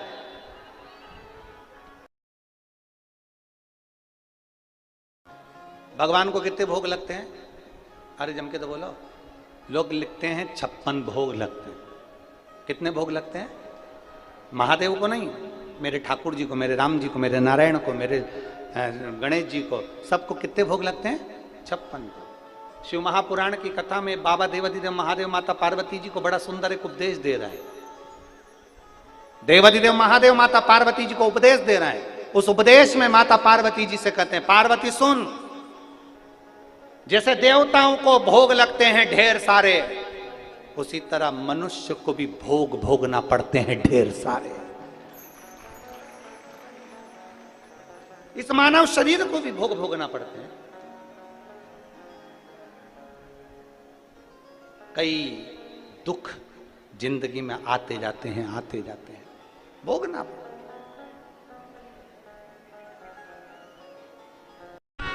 कपड़ा थोड़ा सा सस्ता रोए बार बार और महंगा रोए एक बार।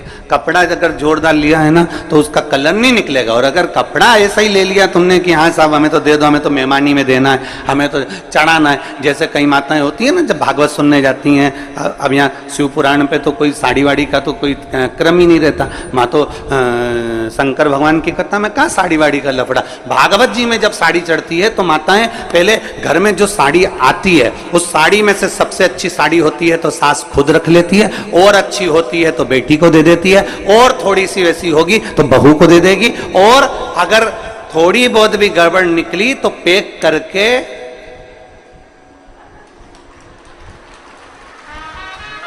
और भागवत जी में चढ़ा दे।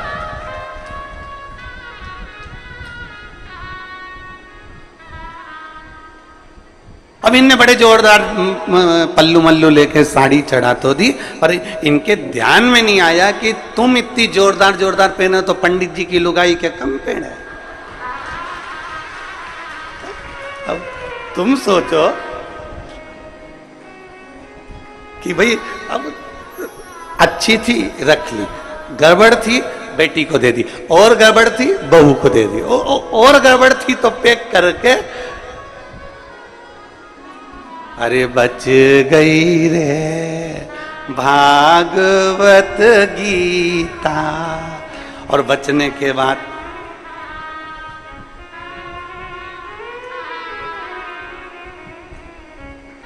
दान का महत्व मालूम है आप लोगों को? दान का महत्व मालूम होना चाहिए। दान का महत्व किसको कहते हैं? जैसा तुम खाओ वैसा खिलाना जानो, जैसा तुम पहनो वैसा पहनाना जानो, जैसा स्वयं के लिए हो वैसा दूसरे को दिया जाए। पर आज के जमाने में लोग दान वैसा नहीं करते। आज के जमाने में दान तो ऐसा करते हैं कि घर में जो कबाड़ा है उसको साफ करना है तो किसी को दे दिया जाए, बस वहां से वहां, वहां से वहां, वहां से वहां चलता जाता है ना। इसलिए मेरे शंकर भगवान को वस्त्र तुम्हारा, आभूषण तुम्हारा, तुम्हारी ज्वेलरी, तुम्हारा धन, तुम्हारी दौलत, तुम्हारी संपदा, तुम्हारी सत्ता, तुम्हारा वैभव मेरे शंकर भगवान को नहीं चाहिए। शंकर भगवान को तो रोज एक लोटा जल चाहिए, क्योंकि जल कभी पुराना नहीं होता। जल जब यूज करोगे तब वो ताजा की ताजा है, जल का प्रयोग जब करोगे वो जल जल ही रहेगा। अग्नि, जल, हवा, पृथ्वी, आकाश कभी बासा नहीं होता, कभी बासा नहीं कहलाता। जल भी बासा नहीं कहलाता, जल जल ही रहता है। गंगा जल को तुम 2 साल, 5 साल, 10 साल, 20 साल, 25 साल पुराना गंगा जल भी तुम्हारे घर में रखा है तो बासा नहीं कहलाएगा। तुम्हारे ट्यूबवेल को खुदवाए हुए, तुम्हारे यहाँ कुआं खुदवाए हुए, तुम्हारे यहाँ बावड़ी लगाए हुए, तुमने जो कुंड खुदवाया, कुंडी खुदवाई, तालाब बनवाया, बावड़ी बनवाई, उस कुएं में जो पानी आता है वो कुआं खुदवाए तुम्हारे सालों हो गए, बरसों निकल गए, पर वो कुएं का जल हमेशा ताजा की ताजा ही कहलाता है। कभी भी पृथ्वी बासी नहीं कहलाती, हवा बासी नहीं कहलाती, जलवासी नहीं कहलाता, अग्निवासी नहीं कहलाता, आकाशवासी नहीं कहलाता। ये सब ताजे की ताजे हैं। इसका प्रयोग जब करोगे, तुम्हारे शरीर में ऑक्सीजन की कमी हो रही है, तुमने तुरंत वायु का प्रयोग करा, ताजा की ताजा है। शिव जी को तुमने जल चढ़ाया, जैसा भी तुम्हारे घर में जल था, जिस भाव में तुम्हारे यहाँ रखा हुआ था, जैसा रखा हुआ था वैसा एक लोटा लेकर शिव जी के पास पहुंच गए। शंकर भगवान ने ये नहीं कहा कि जल बासी है कि ताजा है। दुनिया के लोगों को तुम्हारा लोटा काला दिख रहा है, क्योंकि तांबे का लोटा काला जल्दी हो जाता है। दुनिया के लोग कह देंगे बताओ कैसी है, एक लोटा लेकर आती है वो भी गंदा की गंदा है, काला की काला है। परमात्मा तुम्हारे लोटे को कभी नहीं देखता, परमात्मा ये शरीर कभी नहीं देखता, परमात्मा उसका अंदर का जल देखता है, परमात्मा शरीर के अंदर का मन देखता है। वो जल देखता है और मन देखता है, उसे लोटे से कोई मतलब नहीं, उसे शरीर से मतलब नहीं कि तुम कितने सुंदर हो। उसको शरीर से मतलब नहीं कि तुम्हारी सुंदरता कितनी है, तुम कौन हो, उसको शरीर से कोई। तुम कितने करोड़पति हो, कितने अरबपति हो, कितने वैभवपति हो, तुम दुनिया के कितने बड़े भी करोड़पति बन जाओ, पर कितने बड़े भी सेठ बन जाओ, शंकर भगवान रहते हैं शमशान में, जहां सबकी शान सम है, उसका नाम सम शान है। वहां सब बराबर हैं। पैसे वाला व्यक्ति मरकर जाता है वो भी राख का ढेर बन जाता है, और गरीब व्यक्ति मरकर जाता है वो भी राख का ढेर बन जाता है। पैसे वाला जाता है तो वो भी सफेद चादर में जाता है, गरीब जाता है वो भी सफेद चादर में जाता है। पैसे वाला जाता है वो भी बांस पर बांबू पर जाता है, गरीब भी जाता है तो बांस पर बांबू पर जाता है। अमीर भी जाएगा तो कंधे पर जाएगा, भले उसके यहाँ कितनी भी BMW खड़ी हो, भले उसके घर में कितनी बड़ी बड़ी गाड़ियां खड़ी हो, कितने बड़े बड़े भी उसके पास में ड्राइवर खड़े हों, पर आखिरी सवारी तो कंधा ही होता है। चाहे वो पैसे वाला मरे चाहे गरीब मरे, गाड़ियां सब दरवाजे पर खड़ी की खड़ी रह जाती है। अंत समय परमात्मा के द्वार पर जाना पड़ता है। शिव का दरवाजा है ही ऐसा, शंकर की चौखट है ही ऐसी, शिव का द्वार है ही ऐसा, जहां सबकी शान सम है, उसका नाम सम शान है। वहां कोई बड़ा नहीं कोई छोटा नहीं, जो आया उसकी दृष्टि में सब बराबर हैं। बस वो तो तुम्हारे ऊपर का सुंदरता नहीं देखता, आप कितने अच्छे कपड़े पहने हो उससे मेरे शंकर जी को कोई मतलब नहीं है, आपने क्या पहना मेरे बाबा को उससे कोई मतलब नहीं है, आपका लोटा कैसा हो रहा है मेरे बाबा को उससे कोई मतलब नहीं है। बाबा तो ये कहता है कि तेरे लोटे में जो जल है मुझे उससे मतलब है, और तेरी इस काया के अंदर जो तेरा मन है मुझे उससे मतलब है, बाकी का किसी चीज से मुझे मतलब नहीं। क्या करूं मैं उस लोटे का। अब मालूम पड़े कई कई माताएं ऐसी भी होती है कि लोटा तो घिस रही है, साफ भी कर लिया, पर दिल, लोटा साफ कर कर मंदिर में पहुंच भी गई, और पहुंचने के बाद अगर वहां मंदिर में झगड़ा करे, हट हट थोड़ा साइड दे, मैं नहीं चढ़ाऊं जल, बेलपत्ती चढ़ाई, इतनी देर में दूसरी उठा के ले गई तो आंखें बंद करी थी और गुस्से में लाल हो गई, मेरी बेलपत्ती कौन ले गया। आसपास देखा, अब बता, लोटा तो तूने बहुत घिसा था पर दिल नहीं घिस पाई। अरे सोचना था तेरे को, हो सकता है तुझसे ज्यादा जरूरत किसी दूसरे को तेरी बेलपत्री की थी इसलिए लेकर चली।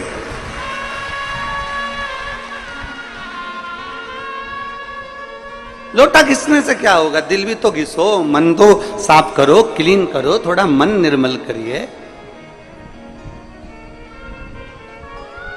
और मैंने तेरे ही भरोसे बाबा, तेरे ही भरोसे हवा बिच उड़ती जावांगी, बाबा डोर हटो छड़ी नाम कटी जावांगी, भोले मैं तेरी पतंग, शंभू मैं तेरी पतंग, हवा बिच उड़ती जावांगी, बाबा डोर हटो छड़ी नाम कटी। अपना मन तो क्लीन करो, मन साफ करो, जरूर है। तुम्हारे शरीर से परमात्मा को कोई मतलब नहीं है, कोई मतलब, क्योंकि परमात्मा के पास में शरीर जाता ही नहीं है।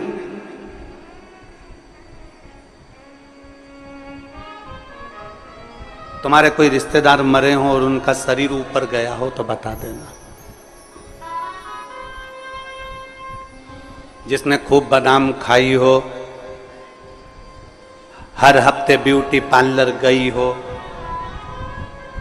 उसका शरीर भी ऊपर नहीं गया। गया? अरे बोलो तो जम के,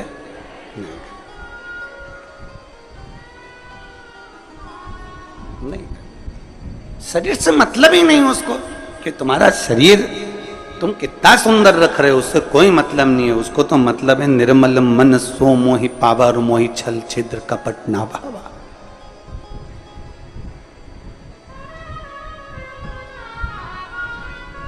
तीन चीजें हैं।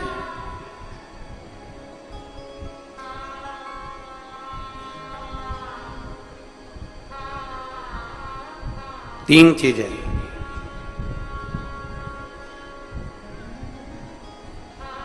बचपन जो निकलता है वो लड़कापन में निकल जाता है। बचपन लाड़पन में निकल जाता है, जवानी अकड़न में निकल जाती है और बुढ़ापा तड़फन में निकल जाता है। बचपन गया, लड़कपन में निकल गया, छोटा है, अकल नहीं है, बुद्धि नहीं है, चित्त नहीं है, ये नहीं है, वो नहीं है, लड़कपन में निकल गया। जवानी अकड़ में निकल गई, तुम मुझे जानते नहीं हो, तुम मुझे पहचानते नहीं हो।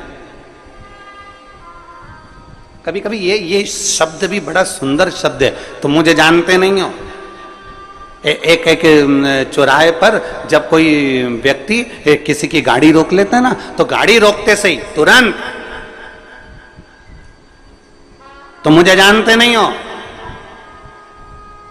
तो उसने पूछा तुम कौन हो, फिर तुरंत उसने नाम बताया और उसकी गाड़ी छूट गई। बोला छूटी कि नहीं छूटी? अरे जम के तो बोलो, छूट जाती है ना। नाम बताया उसने और उसकी गाड़ी छूटी।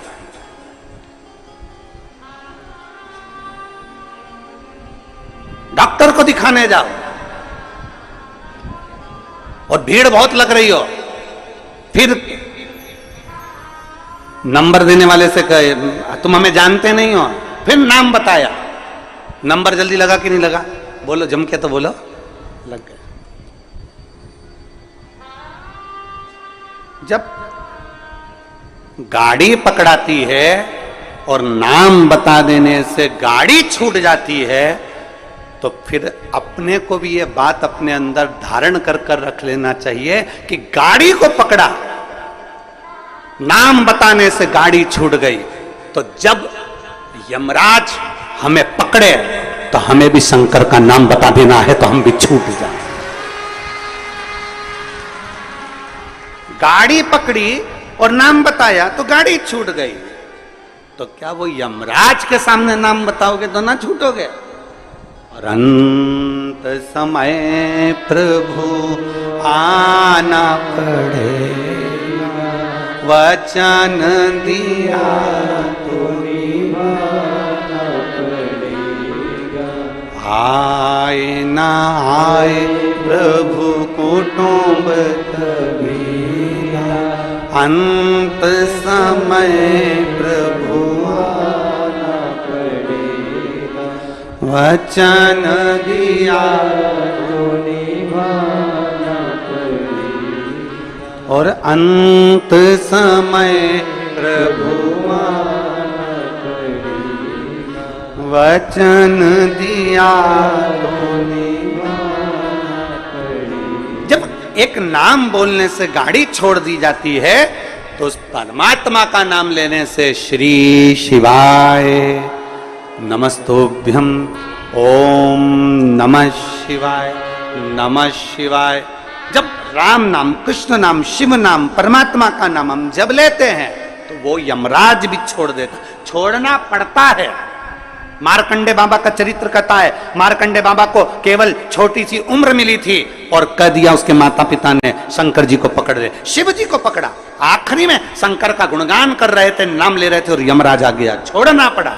नाम का असर बड़ा होता है। जैसे ही फोन लगाया, नाम दिया कि किसकी गाड़ी, नाम सुना, छोड़ दी गई। तो परमात्मा का नाम लोगे तो यम की कैद से भी छूट जाओ।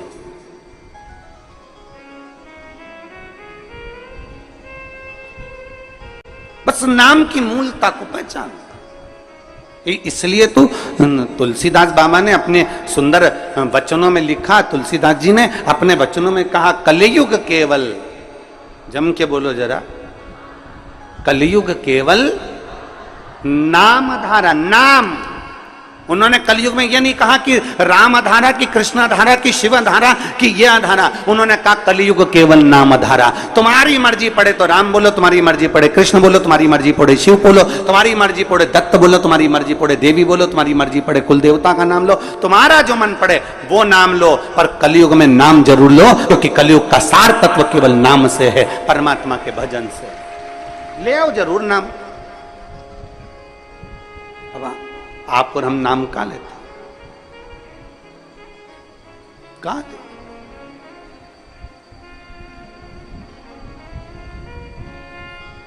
एक पत्र है,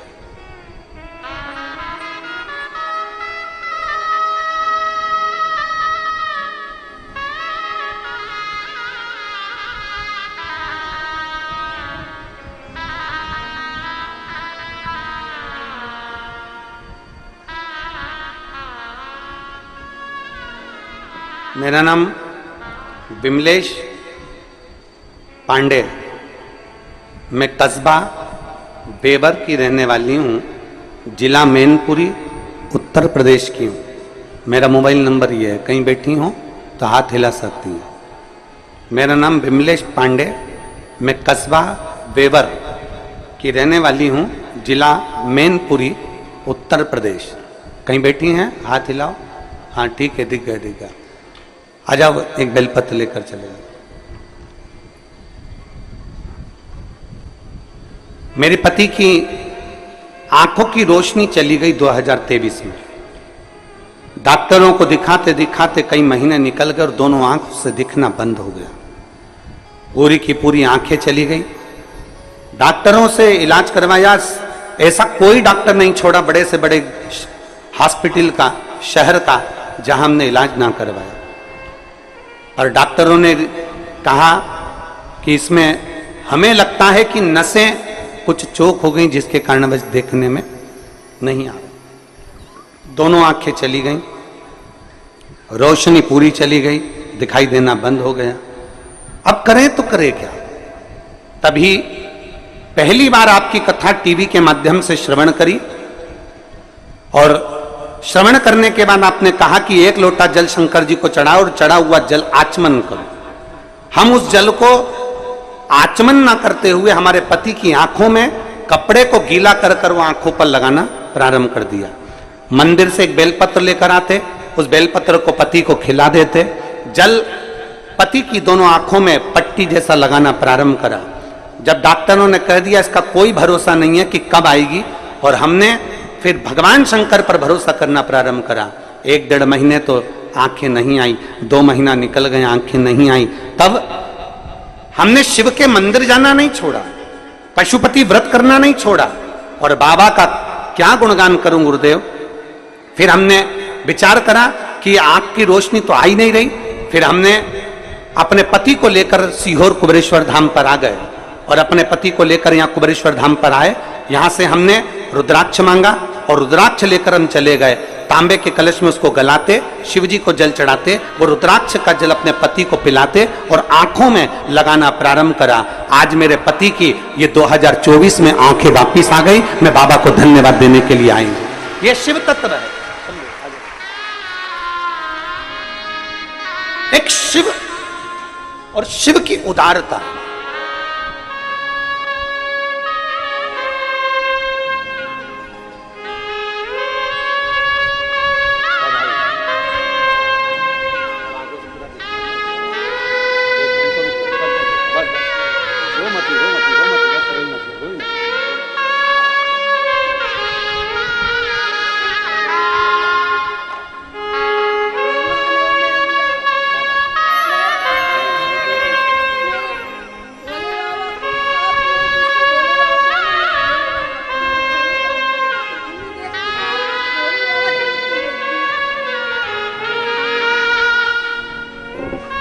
शिव तत्व।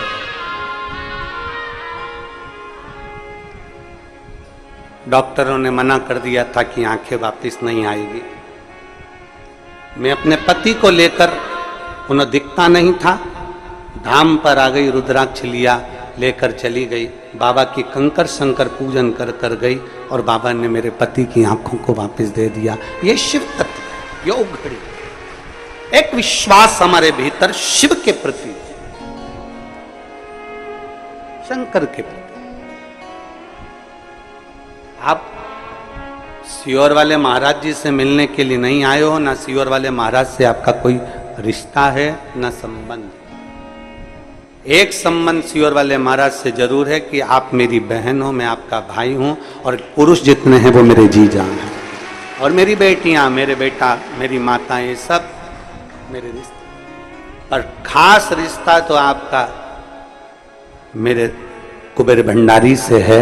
वो रिश्ता कभी जिंदगी में समाप्त होने वाला नहीं। एक संबंध तुम्हारा शिव से जुड़े।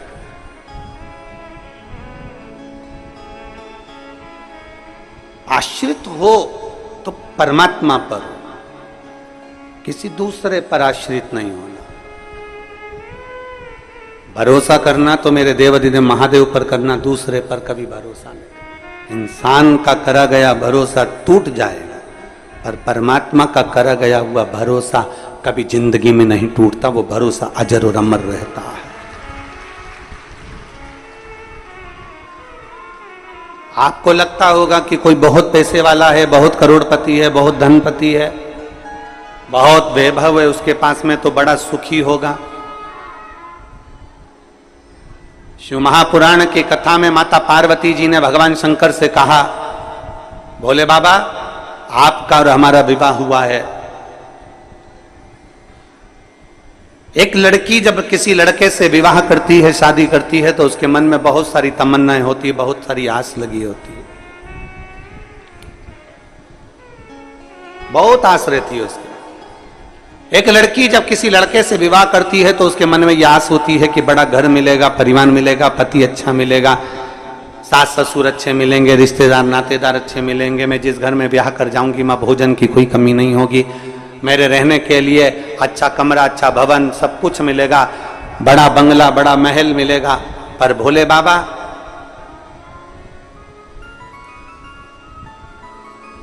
आपकी अर्धांगिनी माता पार्वती जी कर रही, आपकी अर्धांगिनी विवाह कर कर आई, नंदी पर चढ़कर अपने पिता का सारा ठाट छोड़कर, हिमालय राज का पूरा वैभव छोड़कर, हिमालय राज का पूरा ठाट छोड़कर, हिमालय राज के घर की पूरी पूंजी छोड़कर, हिमालय राज के घर का पूरा वैभव छोड़कर, ये बेटी हिमालय राज की आपके साथ में विवाह कर कर यहां आई। पर आपके यहां तो कोई ठाट है ही नहीं, आपके यहाँ तो कोई सुविधा है ही नहीं, आपके यहाँ तो यही शमशान पड़ा हुआ है, खुली जमीन पड़ी हुई है, बस जहाँ कैलाश पड़ा हुआ है, पूरे कैलाश में जहाँ चाहो वहाँ रह लो, किसी कंदरा में प्रवेश कर जाओ, किसी गुफा में जाकर भोजन कर लो, कंदमूल फल मिल जाए तो पा लीजिए और आराम से अपना आनंद पाइए। पूछा मेरे भोलेनाथ ने, पार्वती क्या चाहती हो, तुम चाहती क्या? पार्वती जी ने कहा, प्रभु कोई सुविधा तो होना चाहिए ना।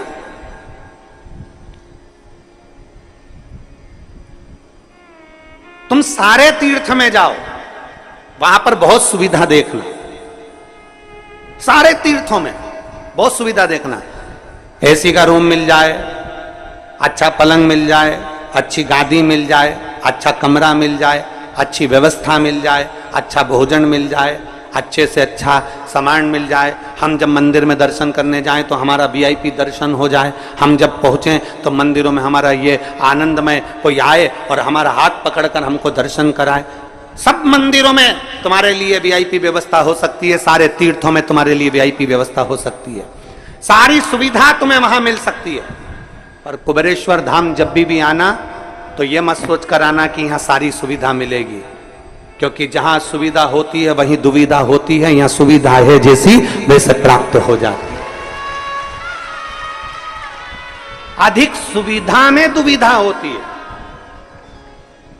यहां तो भोजन भी आपको बनाना है और खाना भी, अरे बोलो तो जम के, आपको ही है।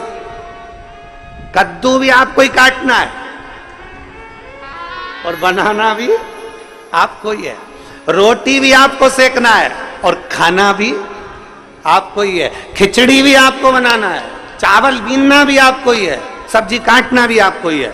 और अंदर यही होता है, आप में से कई माताएं, कई भाई, कई बहन, कई बेटियां, कई बेटे आते हैं, सेवा करते हैं और कद्दू काट रहे हैं, सब्जी काट रहे हैं, कहीं रोटियां बना रहे हैं, कहीं कोई सेवा कर रहा है, कोई झाड़ू लगा रहा है, कोई मालूम पड़े नुक्ती तल रहा है, कोई मिक्सचर तल रहा है। हमारी भोजनशाला में एक भी हलवाई नहीं है, हमारी भोजनशाला में केवल आप आते हो, भोजन बनाते हो और चले जाते।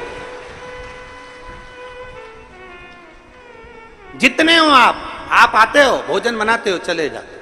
आप में से कोई बाहर से आता है, वो कह देता है कि हम भोजन बनाना जानते हैं, उनको बिठा देते हैं कि तुम नुक्ती तल लो। आप में से कोई आके कहता है हाँ हम तलना जानते, तो उसको मिक्सचर बनाने बिठा देते हैं।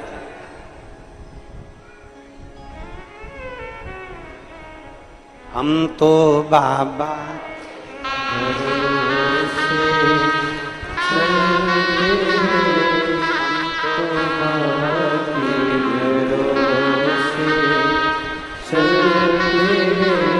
अगर सुविधा चाहिए तो यहां सुविधा नहीं, क्योंकि सुविधा जिसके पास में बहुत होती है, बहुत वीआईपी कल्चर में जो रहता है, बाद में वही दुविधा में रहता है। क्योंकि मालूम पड़े दरवाजे पर 4 लोग आए और निकल कर तुम दूध तक लेने ना जाओ, किसी को पानी पिलाने ना जाओ, तो घुटने में धीरे धीरे जंग लग जाती है, कमर में जंग लग जाती है, चलते नहीं बनता, फिरते नहीं बनता, काम नहीं बनता। आप में से ये जितने जजमान परिवार बैठे हैं, इसमें एक मुंबई का पंचाल परिवार भी बैठा हुआ है, खड़े हो जरा। ये दोनों ऐसे जजमान हैं कि जब से कुबेरेश्वर बाबा के धाम से जुड़े हैं, एक भी कथा ऐसी नहीं निकली जिसमें ये यजमान नहीं बने कुबेरेश्वर धाम के।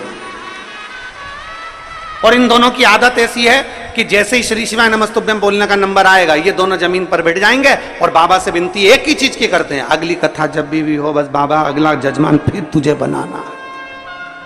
ये सोफे पर बैठ के, पलंग पे बैठकर श्री शिवाय नमस्तुभ्यम बोलते ही नहीं है, ये दोनों नीचे बैठेंगे जमीन, दोनों जमीन पर। दोनों के पांव में प्रॉब्लम है, दोनों के पांव में दिक्कत। पर जितनी देर 5 बार हम 7 बार जो हम श्री शिवाय नमस्तुभ्यम व्यासपीठ से बोलते हैं, तब ये कहीं पर खड़े भी होते हैं ना, तो जमीन पर बैठ के बोलना चालू कर देते हैं। तो हमने इनसे एक दो बार पूछा भी, तुमको मिलता क्या ऐसा? तो क्या इस भूमि में कुछ चुंबक है, नीचे बैठकर जब बोला जाता है और बाबा से मांगा जाता है तो वो वापस खींच कर बुला लेता है। चुंबक। ये मुंबई से आते हैं, हर कथा में जजमान बन जाते, हर कथा, प्रत्येक।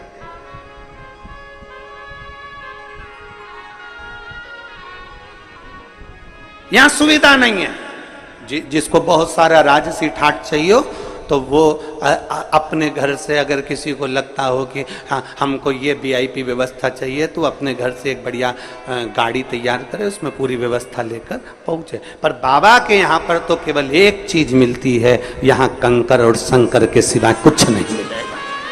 केवल कंकर शंकर, केवल कंकर शंकर। जमीन पर सोगे, अपनी पन्नी बिछाओ, अपनी दरी बिछाओ, अपना ओढ़ो, अपना सो, क्योंकि आपका अपना ये कथा का पंडाल नहीं होता, ये कथा का पंडाल नहीं है। जब आप बाबा के धाम पर कथा सुनने के लिए आते हो, तो हम तो ये मानते हैं कि जैसे कोई पूर्व के समय में तीर्थ करने जाते थे, अपनी दरी, अपना सामान, अपना बर्तन लेकर जाते थे और बैठकर तीर्थ करते थे, बस बाबा के धाम में वैसे आओ, अपना तीर्थ करो, अपना आनंद करो, बाबा से गुणगान गाओ और बाबा से प्रार्थना करो और चले जाओ। फिर वो धीरे धीरे धीरे धीरे धीरे धीरे तुमको कैसे बुलाएगा, कितने ठाठ से बुलाएगा, ये उसके ऊपर निर्भर कर। कितने ठाठ से बुलाएगा ये उसके, जैसे भी आदरणीय विधायक महोदय कह रहे थे, पहले हम आए ट्रेन से, ऑटो से, फिर बस से, फिर गाड़ी से, फिर बाबा ने कृपा कर बुलाया। ये शिव भक्ति है। वो कैसे बुलाएगा वो आपके ऊपर निर्भर करता। आप में से कई माताएं ऐसी बैठी है जो एक बार नहीं कई बार बाबा के धाम आ चुकी, हर 2-3 महीने में आ जाती, हर 1 महीने में पहुंच जाती, बाबा के धाम पर आकर अपनी सेवा करी, चाकरी करी, झाड़ू लगाया, पोछा लगाया, बर्तन भांडा साफ करा और बाबा से विनती करी, हम तो बाबा के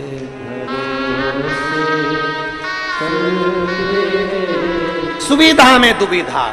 आप जितनी सुविधा में रहोगे उतनी दुविधा में रहोगे, जितनी सुविधा में रहोगे। तुम देखो जितनी सुविधा में तुम रह रहे हो, एसी का रूम, डनलप का गद्दा, वीआईपी ट्रीटमेंट में रह रहे हो, उसके बाद में भी कमर में दर्द है, सारे डॉक्टरों का वीआईपी इलाज चल रहा है, तो भी तकलीफ पे तकलीफ चल रही है। मतलब सुविधा में दुविधा है। और जिसको सुविधा में दुविधा लग रही है उसको स्मरण करना चाहिए कि आओ बाबा के धाम, थोड़ी मेहनत करो, थोड़ा परिश्रम करो, मेहनत। और जब हम बाबा के धाम में आकर थोड़ा सा परिश्रम करते हैं, बाबा से अपने दिल की बात कहीं बैठकर 108 बार श्री शिवा नमस्तुभ्यम जब हम कहते हैं, बाबा उसको स्वीकार कर लेते हैं। एक पत्र है,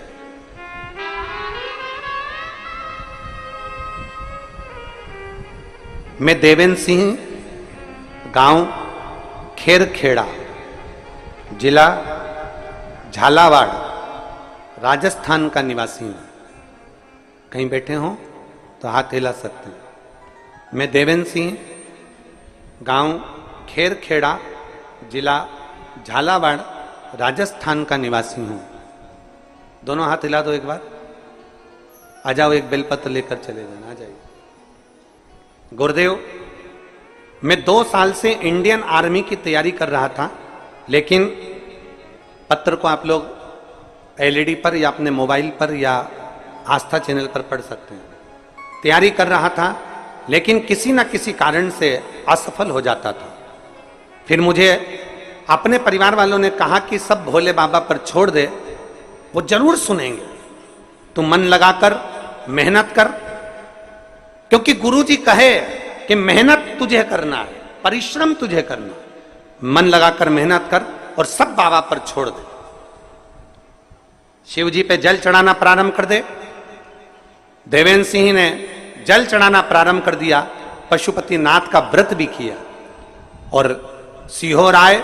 यहां आकर हमने कंकर शंकर की पूजन करी, और कंकर शंकर की पूजन कर कर भोले बाबा से प्रार्थना करी, और बाबा ने ऐसी कृपा कर दी कि आज मेरी सिलेक्शन इंडियन आर्मी में हो गया, और मेरी पोस्टिंग जम्मू में हुई है। मैं जम्मू में पोस्ट हूं। मैं बाबा को धन्यवाद देने के लिए, मेरी पोस्टिंग जम्मू में। देवेंद्र सिंह, गांव खेरखेड़ा, जिला झालावाड़, राजस्थान का निवासी। यह शिव तत्व है।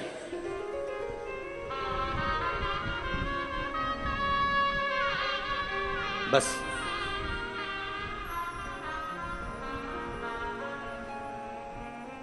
जब आप और हम भगवान शिव के भक्ति में रमे, जब आप और हम भगवान शंकर की अविरल भक्ति में रमे, शिव महापुराण की कथा कहती है, उस समय पर हमारे भीतर, हमारे मन में संशय नहीं होना चाहिए। इस पत्र में लिखा कि मेरे परिवार वालों ने मुझसे कहा कि शिव पर छोड़ दे, मेहनत पूरी करना, परिश्रम पूरा करना। मेहनत पूरी कर, परिश्रम पूरा कर।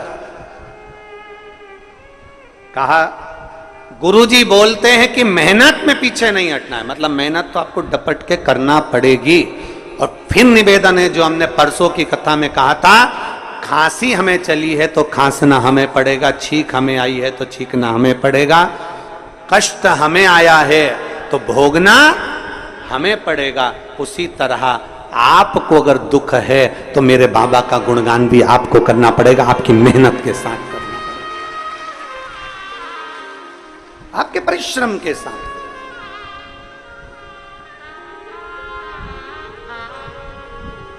वो कल परसों 2 दिन पहले बोला था, थोड़ी मेहनत हाथ की, बाकी कृपा भोले नाथ।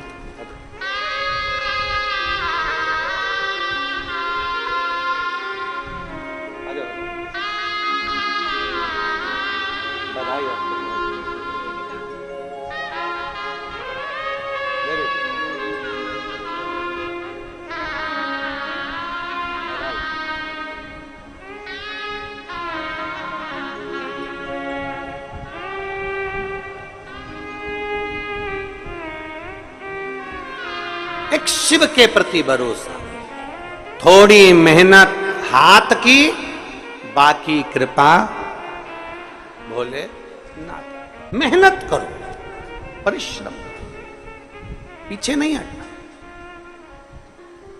कोई तुमसे कह दे कि तेरे बस का नहीं है, कोई तुमसे कह दे कि तू नहीं कर सकता,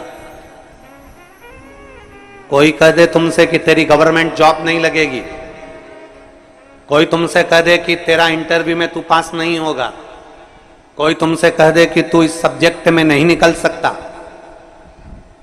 कोई तुमसे कह दे कि तू सीए नहीं बन सकता, तब उसको एक बार शिव महापुराण की कथा सुनने का मौका देना और उससे कहना कि इतनी मेहनत कर, दुनिया की चुनौती को अपने दिल में रख, और चुनौती को दिल में रखकर उसको उस मेहनत के बल पर आगे बढ़कर नौकरी लगाकर अपनी मेहनत कर। कैसे नहीं होगा जी, कैसे नहीं? हार किसकी होती है? जो मेहनत ही नहीं करता। हार किसकी है? जो मेहनत ही नहीं करता। दुकान खोल कर बैठ गया, उसके बाद मन ही नहीं लग रहा क्योंकि इसमें व्यापार अच्छा नहीं चलेगा, व्यापार अच्छा नहीं चल रहा, व्यापार अच्छा नहीं चल रहा, क्योंकि तेरी रुचि नहीं है ना, तो उसमें संघर्ष ही नहीं कर रहा, तो उसमें मेहनत ही नहीं कर रहा।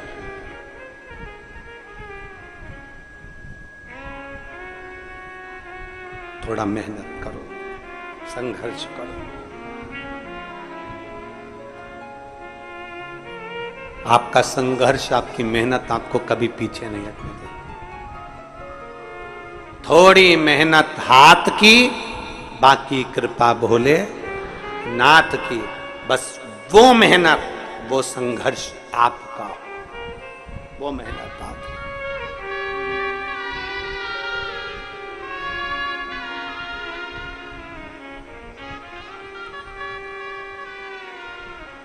और महाराज जब